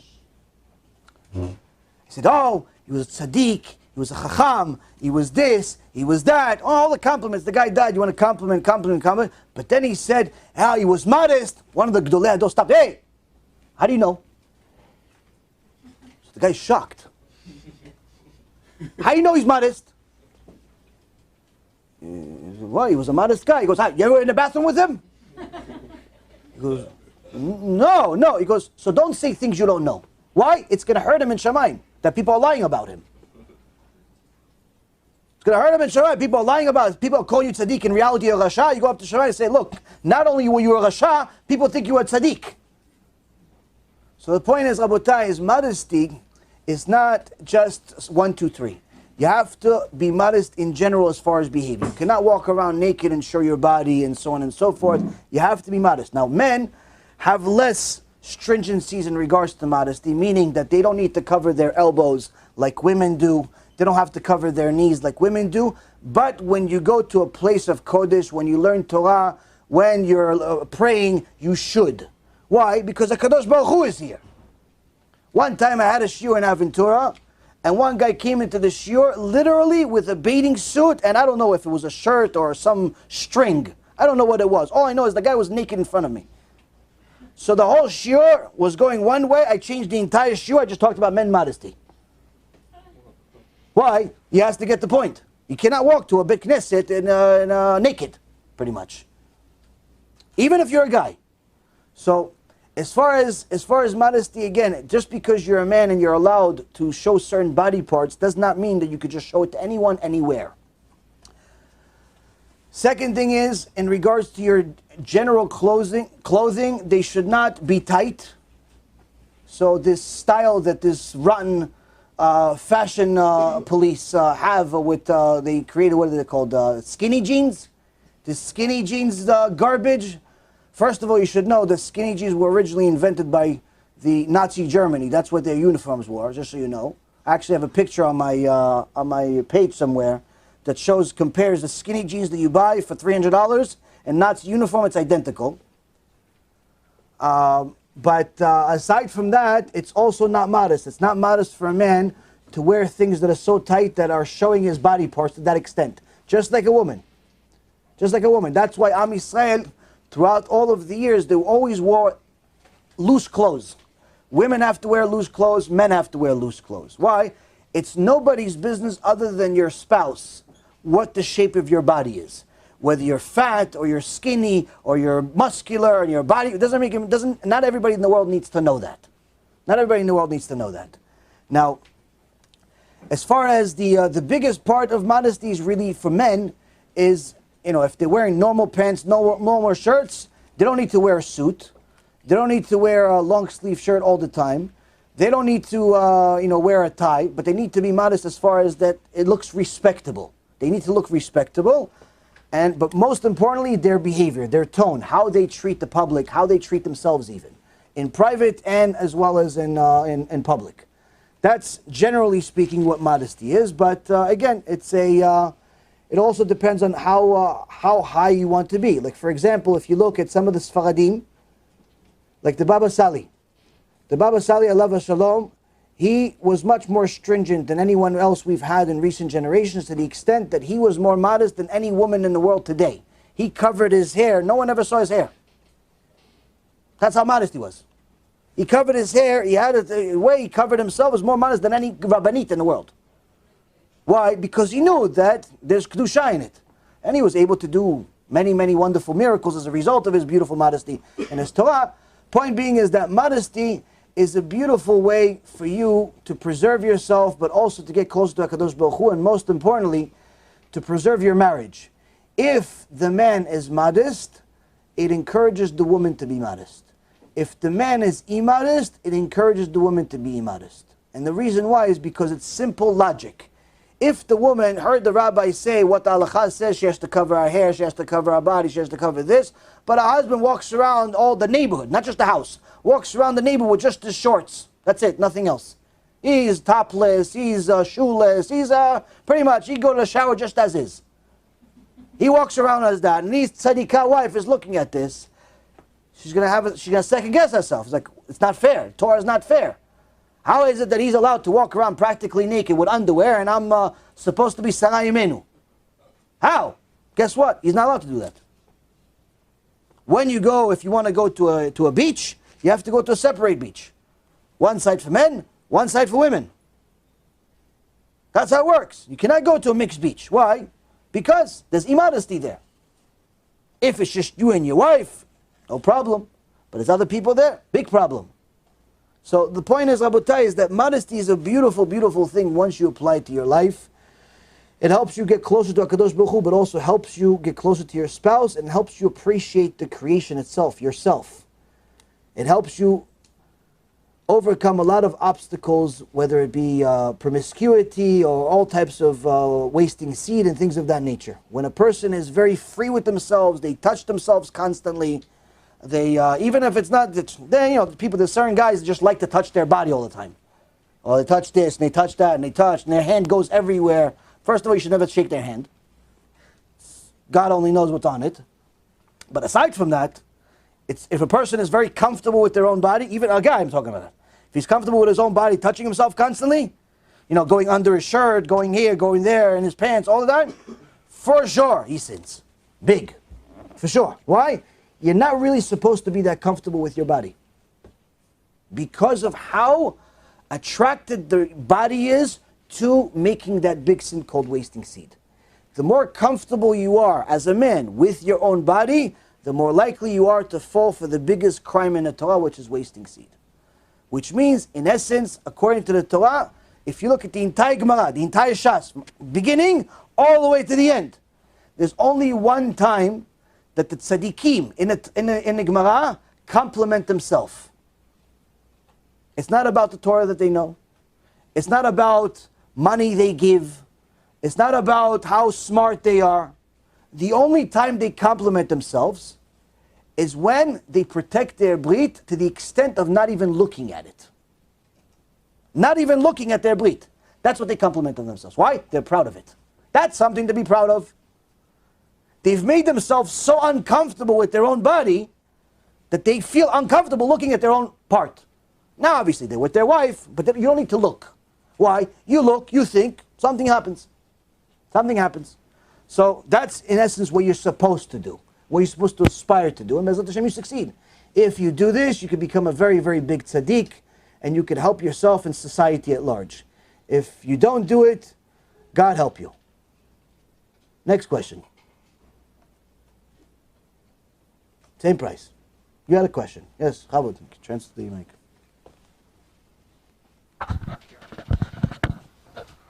We've learned that sex crime is one of the biggest crime in the Torah. Good. And unfortunately, we've seen, or we've also learned how, most people, that's pretty much the tikkun for this generation, where everybody's, whether it's, wasting seed, even, and includes, touching women, touching, a man that's not her husband, so forth and so on, even looking at someone inappropriately.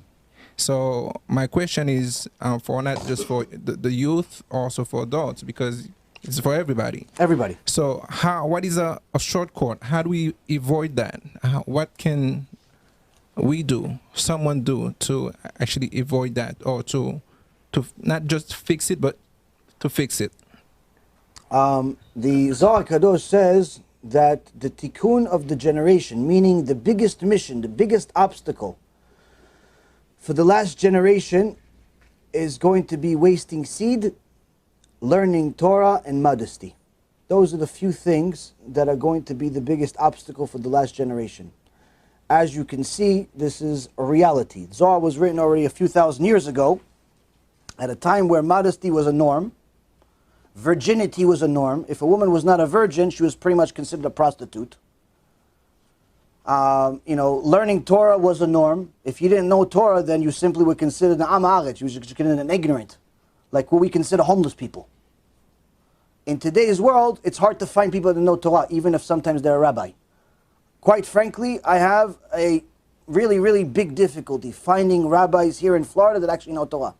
There's a few, Baruch Hashem, but in comparison to the amount of rabbis versus people that actually know Torah, very few. Not that I'm some big genius, but after you learn just simple Chumash, you know a little bit. You ask them questions, they don't know anything. It's very strange to me. So, Torah is almost become like a rarity. Wasting seed, immodesty is as common as can be. Hashem Yachem, you simply can't even look anywhere. You have to look at the steering wheel and hope nothing is in front of you. Just to drive. So, this is the tikkun of the generation. This is the big obstacle of the generation.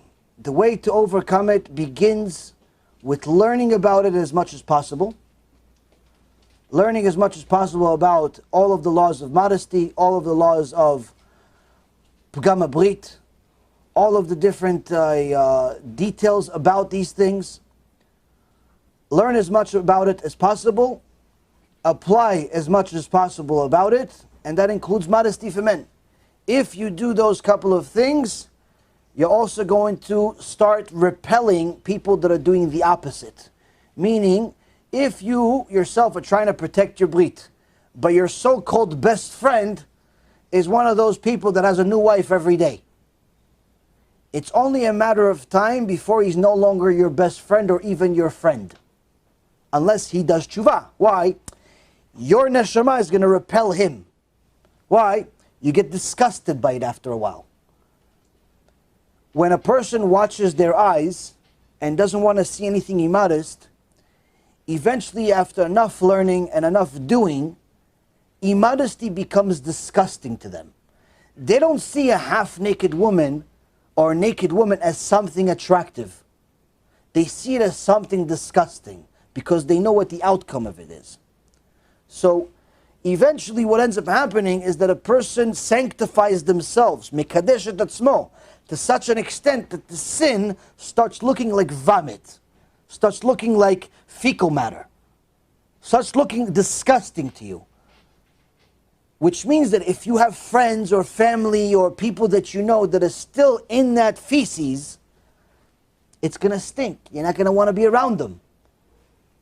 And that's what happens. And that's a good thing. Why? Because that actually shows a testimony that you can sanctify yourself. You can get yourself to a much higher level. And that will be one of the best things that you could do for yourself and for society at large.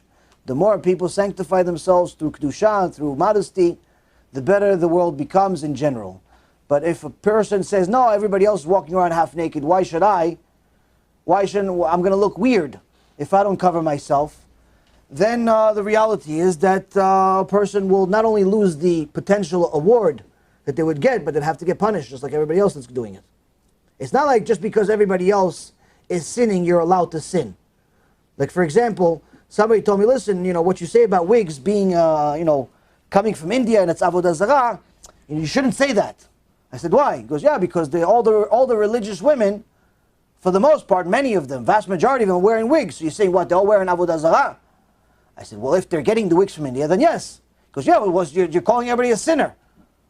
I said, well, just because everybody sins doesn't necessarily mean that it's not a sin anymore. You could say the same thing about Shabbat.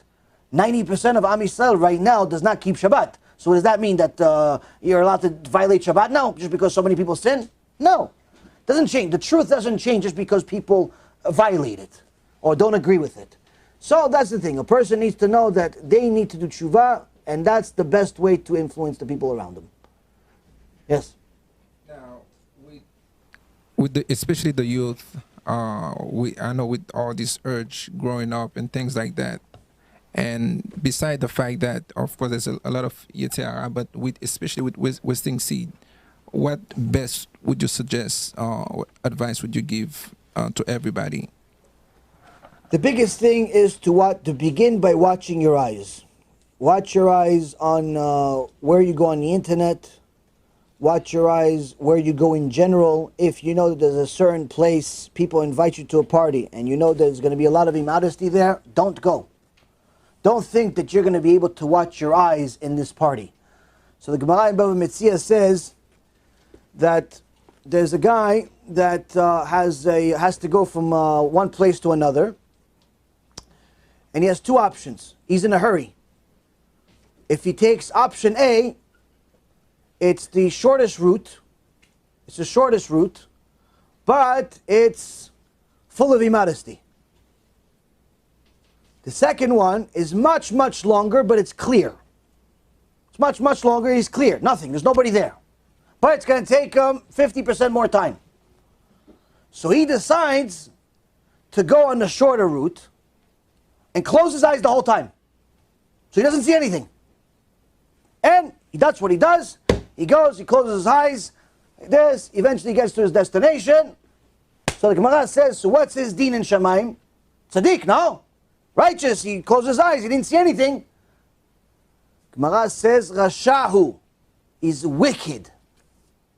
Wicked of wicked. Why wicked? He didn't what? He didn't see anything. He says, this guy not only is a Rasha, he's arrogant.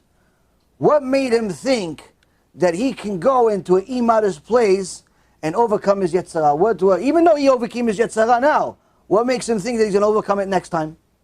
The fact that he took that chance means he doesn't understand what it means to sin, means he's arrogant, he doesn't understand anything, he's a wicked person. Which means that a person is not allowed to allow themselves to go to any place of immodesty. If you have a family member that invites you to a party, a wedding, a bar mitzvah, a bat mitzvah, whatever mitzvah, and you know that that place has mixed dancing, under no condition are you allowed to attend. You're not allowed to attend, to such an extent that the Torah says, Areg ve'al ya'avor. It's better the person dies and doesn't go to a mixed dancing party. Why? Because every single time men and women dance in public, it's considered gilui arayot, it's considered a sex crime. You're not allowed to show affection to the opposite sex, even if it's your wife, in public. And when they're dancing, the Sefer Hasidim says that wedding is not only full of people, it's full of demons that they're creating. And all of the people that attend take those demons home with them. That's why a lot of divorces come out of these parties, a lot of cheating comes out of these parties, a lot of problems come out of these parties. I know one particular couple, we tried giving them advice not to have a mixed dancing party. No matter what we did, no one wanted to listen.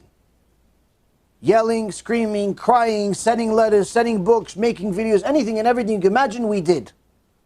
They said, no, we have to have, the family is all secular, even though we keep Shabbat. Still, you know, everybody's going to drive us crazy if we have a mixed dancing party. If we can't do it. We can't do that kind of wedding like the Haridim.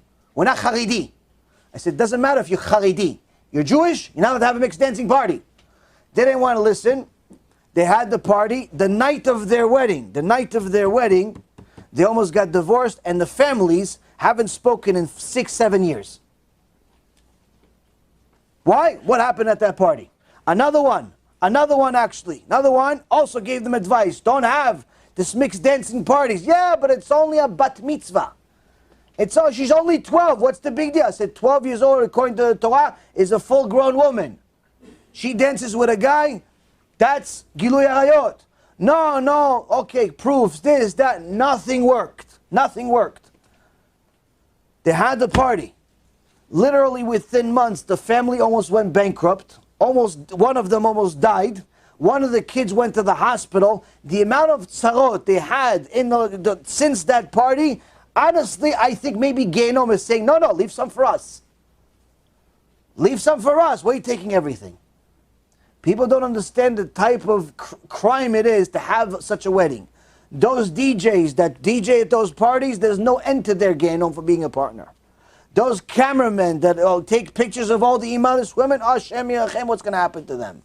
And the people that go to those places, problem. So a person that wants to be a kosher person, even if they're not Moshe Rabbeinu yet, but they simply want to be a kosher person, don't allow yourself to go to such a place. It could be your father or your mother, your sister, your brother, doesn't make a difference. Don't allow your neshama to go and be part of such a big crime against Hashem. Don't allow your neshama.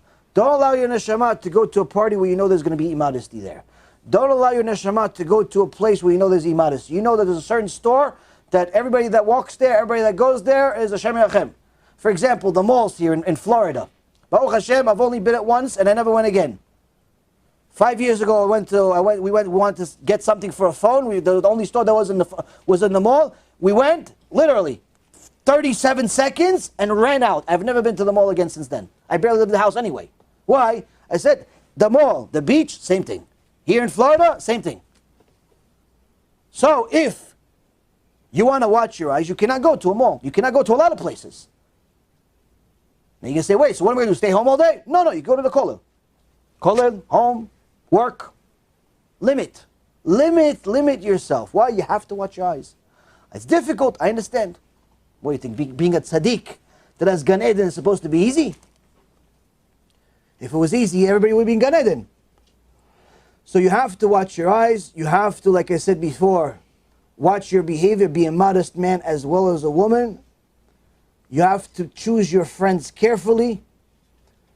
Just because they're your friends growing up doesn't mean they need to be your friends once you've grown up.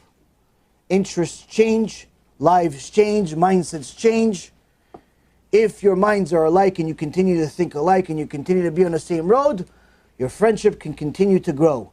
But if he's an atheist and you're trying to be an Eved Hashem, your friendship cannot continue, at least not to the same extent. Why? He's an enemy of God. You're trying to be a friend of God. So the point is that yes, Chuhwa is hard at times on the heart. But I promise you, if you continue standing strong for HaKadosh Baruch Hu, you're only going to win in the end.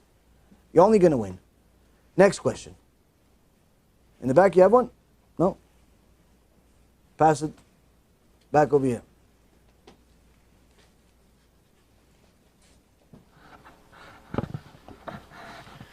Well, let's say if, for example, somebody lives with somebody, the roommate or whatever, that's constantly wasting seed, and it's just you don't really have much other options. If somebody's in that kind of situation, as long as that person is not encouraging the other to do sins, then it shouldn't influence them at all. Meaning that if, let's say, you live with a person that's sinning against Hashem, whether it's driving on Shabbat or being promiscuous or whatever it is, as long as that person is not trying to encourage you to do it also, he's not trying to encourage you to drive on Shabbat, he's not trying to encourage you to go to clubs, he's not trying to encourage you to eat pork and so on, he's just doing his thing. He lets you be, you let him be, live and let live type of mentality. No problem, you have your room, he has his room, that's it. You have Gan Eden, Gehinom, that's it. No, it's not a problem. It's not a problem. But if he's one of these people that can't let you be, he has to, come on, one more time, one time, then you have to do everything and anything possible to get out of that situation, make money, get a better job, borrow some money, do whatever you need to get out of it. Generally speaking, most people are not like that. Most people, they're going to ask you to come with them to the party, they're going to ask you to eat with them once or twice, but after you stand up for the truth 1 or 2 times, they're going to leave you alone. Most people are not minim, where they constantly stand on top of your head and do, come on. No, most people, if you stand up for the truth a few times, you show them, listen, I'm not changing. Stop asking. You put your foot down because this is what you are and this is who you are, they'll leave you alone. They're going to say, okay, who wanted you to come anyway? All of a sudden they don't want you to come. So most people don't want that. So in generally speaking, you should be fine. As long as you have your room, he has his room, he's not causing you to sin, or you're on the couch, whatever it is. You have your separation, no problem. But if the person is amin, he's one of these people that tries to encourage people to become a missionary or something, or an atheist, then you have to do whatever you can to get out of that situation as soon as possible. You have one? Nothing today? The Hasidim have some wonderful stories about, not only about how to protect yourself, how to preserve yourself, but what it actually means to do tshuva, what it actually means to help other people do tshuva. You see, sometimes it's very difficult to help people. And the reason why is because your conquerors, your destroyers will come from within you. We are our own biggest enemy. What happens sometimes is that the people that you invest the most into, you try to help them the most, you give them the most personal guidance, you sit with them, you help them, you do this, you do that, they'll be your biggest letdowns. I'll tell you a few things, Baruch Hashem, over the years, I never understood why certain people that I spoke to, that were rabbis, tzaddikim, were relatively, always kept a distance. I never understood that until I started getting into it myself and realized that you have to, in order to survive this business, if you will, you have to keep a distance.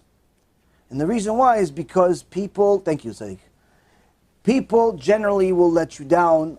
People generally will eventually get to a point where sometimes they want to take a break because the Yetzer Hara took over. And it's one of those things that the Yetzer Hara does to weaken you. I'll give you a few examples of things that happened to me. I can tell you examples of what happened to other people, but the best is to tell you what happened to me. So at one time, we had a woman that she wanted to have an abortion. And when we found out, we invited her to the house, told her, sat down with her, please don't have an abortion. She said, no, well, money. Money's like a people's God. I said, yeah, but you're a religious woman, you keep Shabbat, you keep mitzvot, you can't have an abortion. Because, yeah, but money. I'm like, what do you think? This same God that you believe in, you keep Shabbat because of him. What, he's going to starve your baby? She didn't get it. So we said, listen, you know what? We'll give you the money. Have the baby, keep the baby, have the baby. Whatever money you don't have when the baby comes, we'll pay for it. And we had meeting after meeting and phone call after phone call, I mean, to no end. Literally, it was like 8 months pregnant, she still was thinking about an abortion. Hashem Yirachem. Mamash, like an outright murderer. So, Baruch Hashem, one day, she has the baby. If this baby knew how many knives were about to stab this kid, I mean, this baby would say, Modeh 10 times a day. Now, you would think this woman, the husband would go to the shiur, she would come to the shiur once in a while. But as soon as they had the baby, you would think, see the baby, they're happy. Well, after the baby comes to the world, no one wants to kill it. It's so cute, so delicious. You want this baby to just be next to you all the time. Now you would think, Shtabach Shemo, the kids in the world, the mother and father are happy. They should be like your best friends, your biggest supporters, your biggest everything, right? The baby was born. We saw them walking around some Shabbat, and they looked at us and just walked through us like we were ghosts. Didn't even say hello. Now we thought, oh, maybe they missed, maybe, I don't know, maybe I had 2 heads that day, and my wife also, like something. This continued to happen. They decided to simply not talk to us anymore. Now this, after you invest so much time and effort, hurts. You can have a heart of steel, but your heart of steel breaks after that. This is one small story. Another person, helped him do everything and anything possible, helped him get married. Zivug, everything. When we met him, he was a Mechalel Shabbat Kofer Gamur. Within a couple of years, not only is a Shomer Torah and Mitzvot, learns every day, actually ended up getting married later in his life. I don't know, he was almost 47, 48 years old, which makes it a little bit more difficult to find a spouse. One day, decides to go to a Shiur Torah of one of our arch enemies, a guy that calls himself a rabbi. That rabbi convinces him to stop coming to our shiurim, start going against us, and so on and so forth. This is another story. I have countless like these. Baruch Hashem, after a while you realize you can't get too close. Why? Because stuff like this happens in life. I had 3 guys that worked for me. All 3 of them, when they came to me, years ago when I was in the business world, when they came to me, they were practically broke, had nothing to show for it. One guy started to work for me as an intern. Literally, I was his first job in his life. Another guy went bankrupt right before he came to work for me. The other guy was in the business for as long as I have, but he had $3 to scratch his fingers with. Nothing, all 3 failures. Baruch Hashem, after a few years, they all became successes. All started making good money. I even gave them part of my business because I was sick. They started making $30,000, $40,000 a month. These guys are making money. They decided they're the bosses now. Started coming to my office, 7,000 square foot office. I'm paying all money for $25,000 a month for this office. They come to my office, walk right through me like I'm not there. No hello. So I say, oh, maybe they didn't see me. So I say hello, they don't answer me. They start stealing things, all types of things. So I had, Baruch Hashem, lots of wonderful experiences with people. Now the difference between the two is huge. One was in business. The only thing you can get out of it is pain. But the other part that's in Kiruv, yes, it's painful, but you still benefited. Why? Why did you benefit anyway? If you remember a few weeks ago, I told you a story by the Chassid Rabbi Shlomkin Mizvil, who was the head of the Chassidut Zvil. He was the son of the great-grandson of one of the biggest Talmidim of the Baal Shem Tov. Now, Rabbi Shlomkin Mizvil was a Ish Kodesh, did a lot of chesed, a lot of good things. One day, a person comes to him and says, Kvod Harav, listen, we have this guy, he went off the derech, he's a kofer gamur, he eats pork on Yom Kippur. This guy became a Rasha Merusha. We went to a bunch of other rabbis, nobody wants to talk to him anymore. He actually started putting doubts in other people's heads. But he's here. So we just want to show him to you, so you can say hello, but we'll get him out of here. The rabbi says, no, I want to talk to him. He goes, no, Rabbi, don't waste your time. Don't waste your time on this guy. Says, I want to talk to him. Let me talk to him. I want to sit down with him, spend some time with him. He goes, but Rabbi, everybody else tried with this guy. He's a hater. He hates religion. He hates rabbis. He hates the Torah. He hates Hashem. He's the worst guy on earth. Rabbi Shlomkin Mizvil says, no. Him I want. Go get him. He's excited to meet this guy. So, the guy comes, sit down. He's expecting this rabbi to give him some drasha, something. Maybe he's going to tell him about Gehenom again. Maybe he's going to tell him about Kafakela. He's going to try to scare him to death, or try to intimidate him, or try to do something to do that. He's going to try. Or maybe he's going to sugarcoat it, say, no, you're a tzaddik. What is he going to do, this guy? So, he comes in all arrogant, sitting down, spreads his legs like he owns the place. Hey, what's up, Rabbi? Like one of those people. So, Rabbi Shlomkin Mizvil must have had Ruach HaKodesh for this. I don't think this is a normal thing for a human being to do. He looks at this young guy, and he says, listen,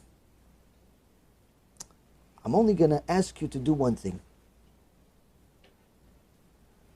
The next time the Yetzer Hara comes to you and he convinces you to sin, woman, food, this, that, he's going to convince you.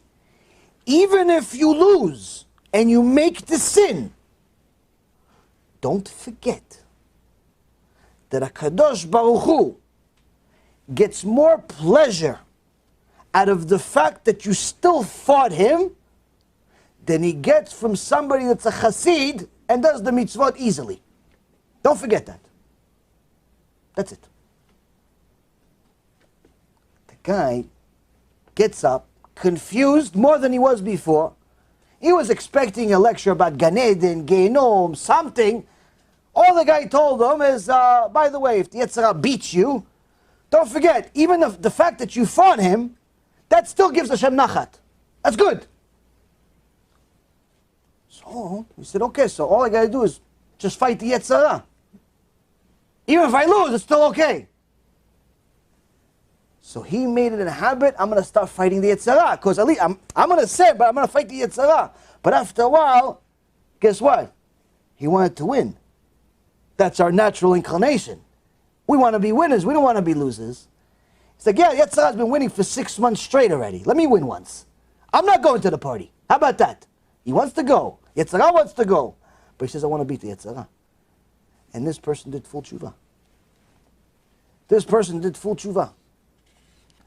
So, meaning that even though this person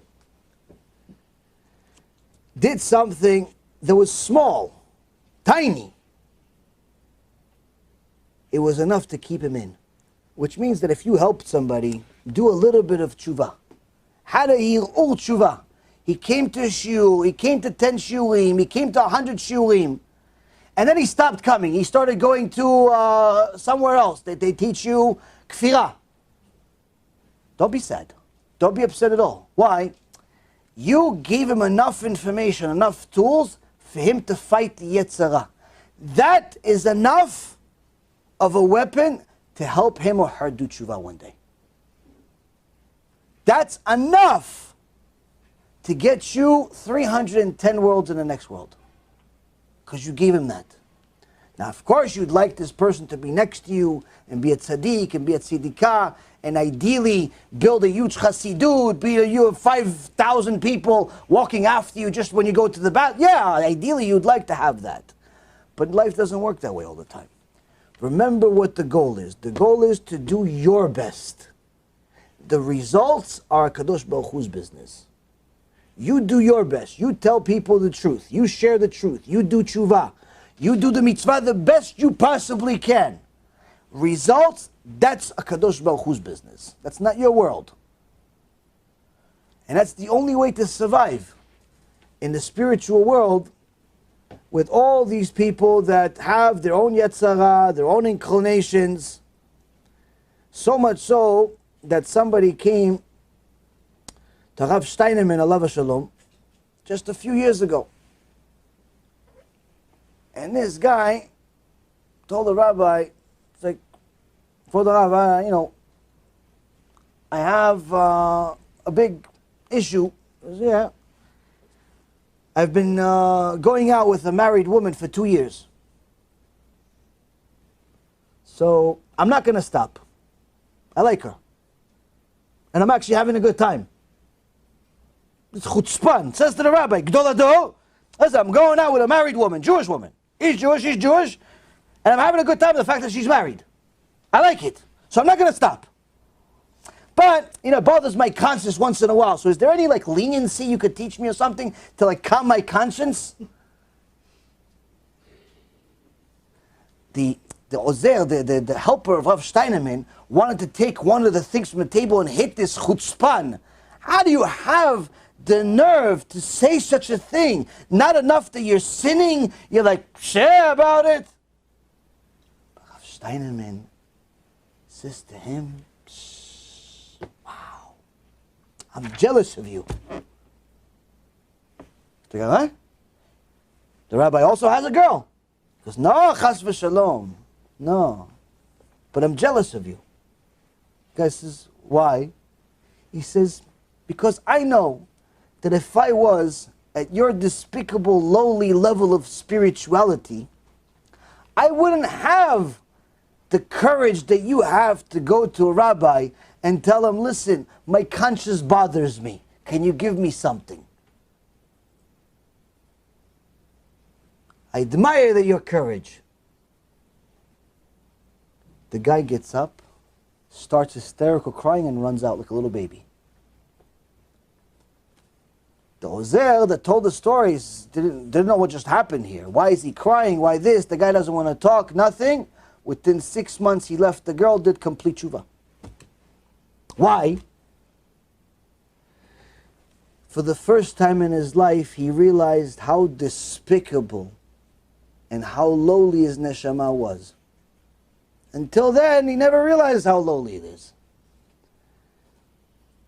Meaning that even though he was a sinner, and a big one nonetheless, he still had the opportunity to do tshuva, and he, Baruch Hashem, did it. So if you help somebody have a hir'ur, some type of thought, some type of an idea that could help him do tshuva, you brought them to one lecture for 1 minute.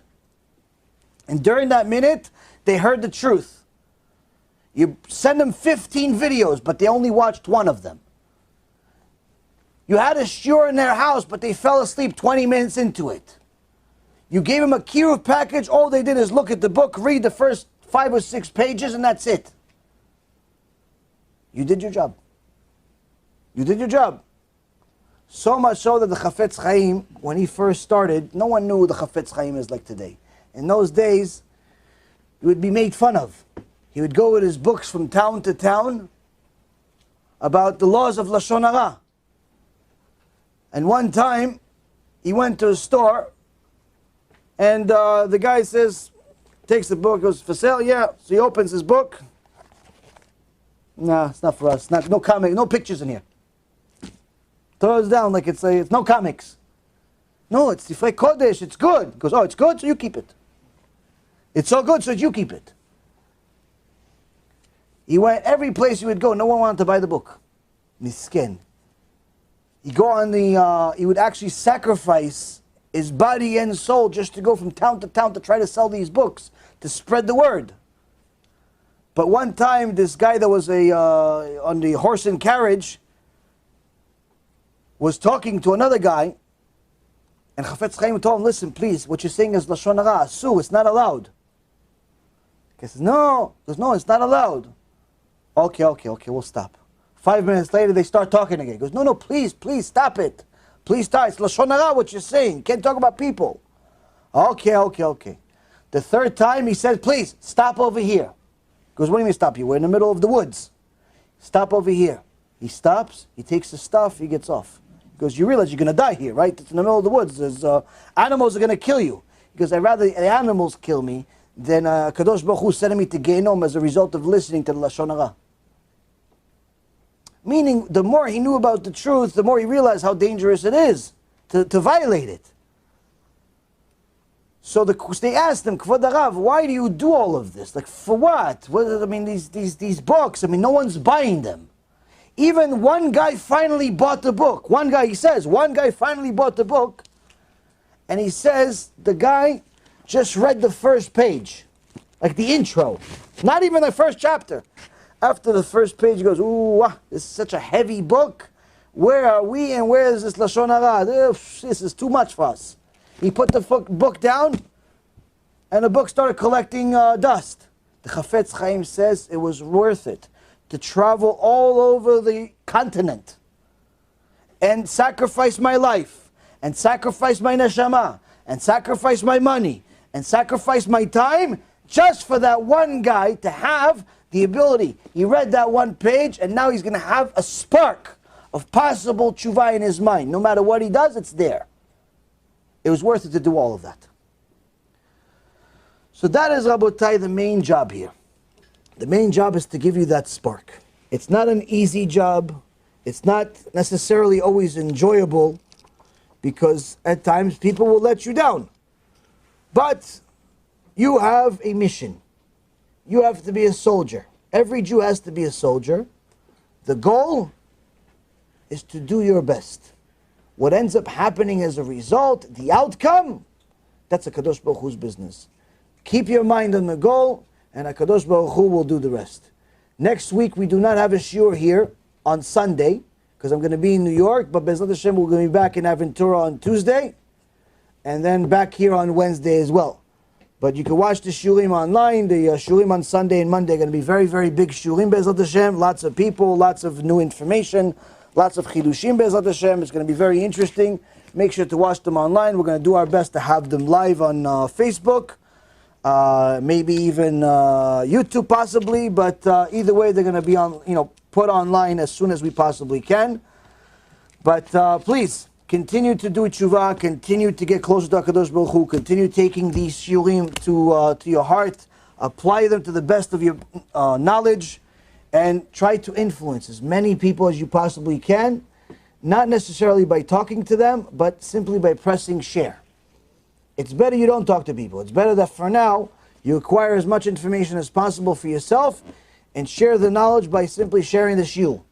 Eventually, when you become strong enough, after already being in tshuva and kedusha for several years, people are going to start asking you questions. Then you can start going through the debates and answers and questions and so on. But for now, focus on sharing the information, because it's already said, it's like on a silver platter. You don't really need to do much more than this. Baruch Adonai Le'olam, Amen ve'amen.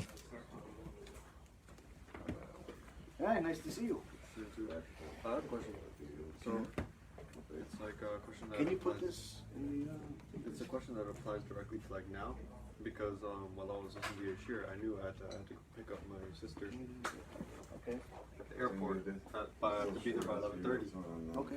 But I didn't know whether to get up and leave the Ashir Torah or stay for the extra minutes and be late. I mean, generally speaking, as far as halacha, as far as ethics, when a person goes to Shiur Torah, they're not allowed to walk out so long as the speaker is speaking. So that's why you'll see many times, unless they've already told the speaker ahead of time that they have to leave, generally speaking, the way it works, as far as what it's supposed to be, is rabbis, for example, that come to a lecture of another speaker, they, if they need to go somewhere, if they know that they can only stay for, let's say, a half hour or an hour, and they know it's a 2-hour lecture, if they don't tell the person right away, to know that, they leave as soon as they start speaking. They don't stay even for a half hour. Why? Because they don't want to insult the speaker from them leaving and thinking maybe, and also encouraging other people to leave. That's generally speaking. So you're saying that here? No. What I'm saying to you is that in here, we don't have that policy because we already tell everybody to come for at least an hour, which means it's already understandable by default that everyone is not going to stay for the whole thing. So that's why that's in this particular case in one place. If you had to leave, you had to leave. What you should do is not leave. It's better that you're, if, as far as I don't know how much time it's going to be as far as lateness. If it's 5 minutes, it's not a big deal. But if it's, let's say, either go to the shiur or but if you go to the shiur, you're going to be stranded in the airport for 3 hours. Then no, you have to go pick her up. You have to do it. The best idea is usually to set up somebody else to do it. Uber. It's better that you pay somebody to go pick somebody up in the airport than you do it yourself. Number one, it's a better use of your time and better use of your money.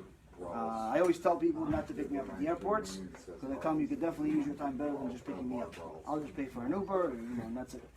It's I don't know why people still do it to this day. This picking up from the airport stuff. It doesn't really save much money. It depends on the situation. It's not meant to save money. Right. It's like if I'm picking up my sibling that I haven't seen in a while. Let's see what you get some. I guess. Again, in general, it all depends on how a person manages their time. On the way to the airport, you listen to shit. It all depends on how a person manages their time. You can do a lot of good things going to the airport. You can do a lot of good things not going to the airport. The point is where and how you are. I mean, there's no like default. If, let's say, for example, there was if you leave at 5 minutes later, it's going to be a 5-minute difference. It's not a big deal. Just listen to the rest of the shiur.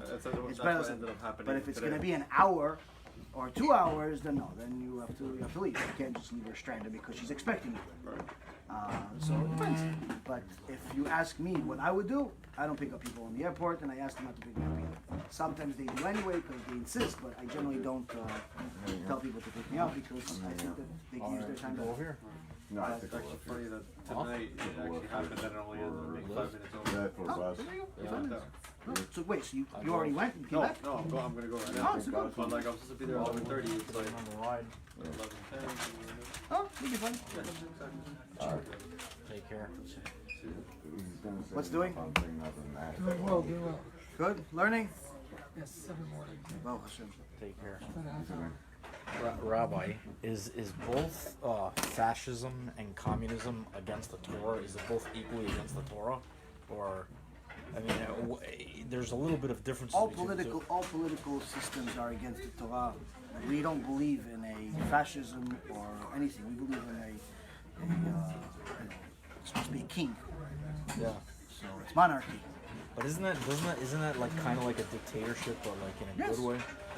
Yes. It's a king, but the king is chosen by God. So there's nothing, other than God Himself leading us. There's nothing better than that. In essence, in reality, that's what it was really supposed to be. God was supposed to be the one that's ruling over us, but we're fools, and we asked for a king of flesh and blood. And the prophet rebuked us for doing it. But then Hashem says, listen, they want to have a prophet, give him a prophet. They want to have a king, give him a king. And so Hashem selected kings. But at some point, there were some wicked kings. Yeah, I was going to ask, there were some wicked kings. Right, there were some wicked kings. There was also wicked Kohanim. You look at the Gemara Masechet Yoma. It talks about several different Kohanim. There were Rashayim, Gemurim. And they bought the Kehuna. They bought it with money. Point being is that once it's, it's not run by God, it's a matter of time before it fails.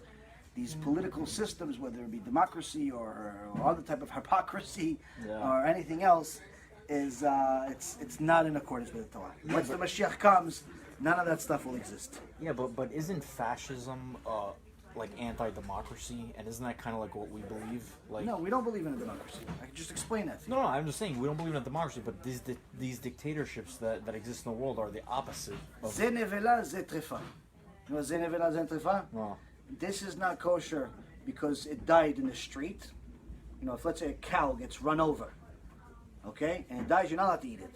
Why? Because you didn't slaughter it. You could only eat it if you slaughtered it. Right. Okay?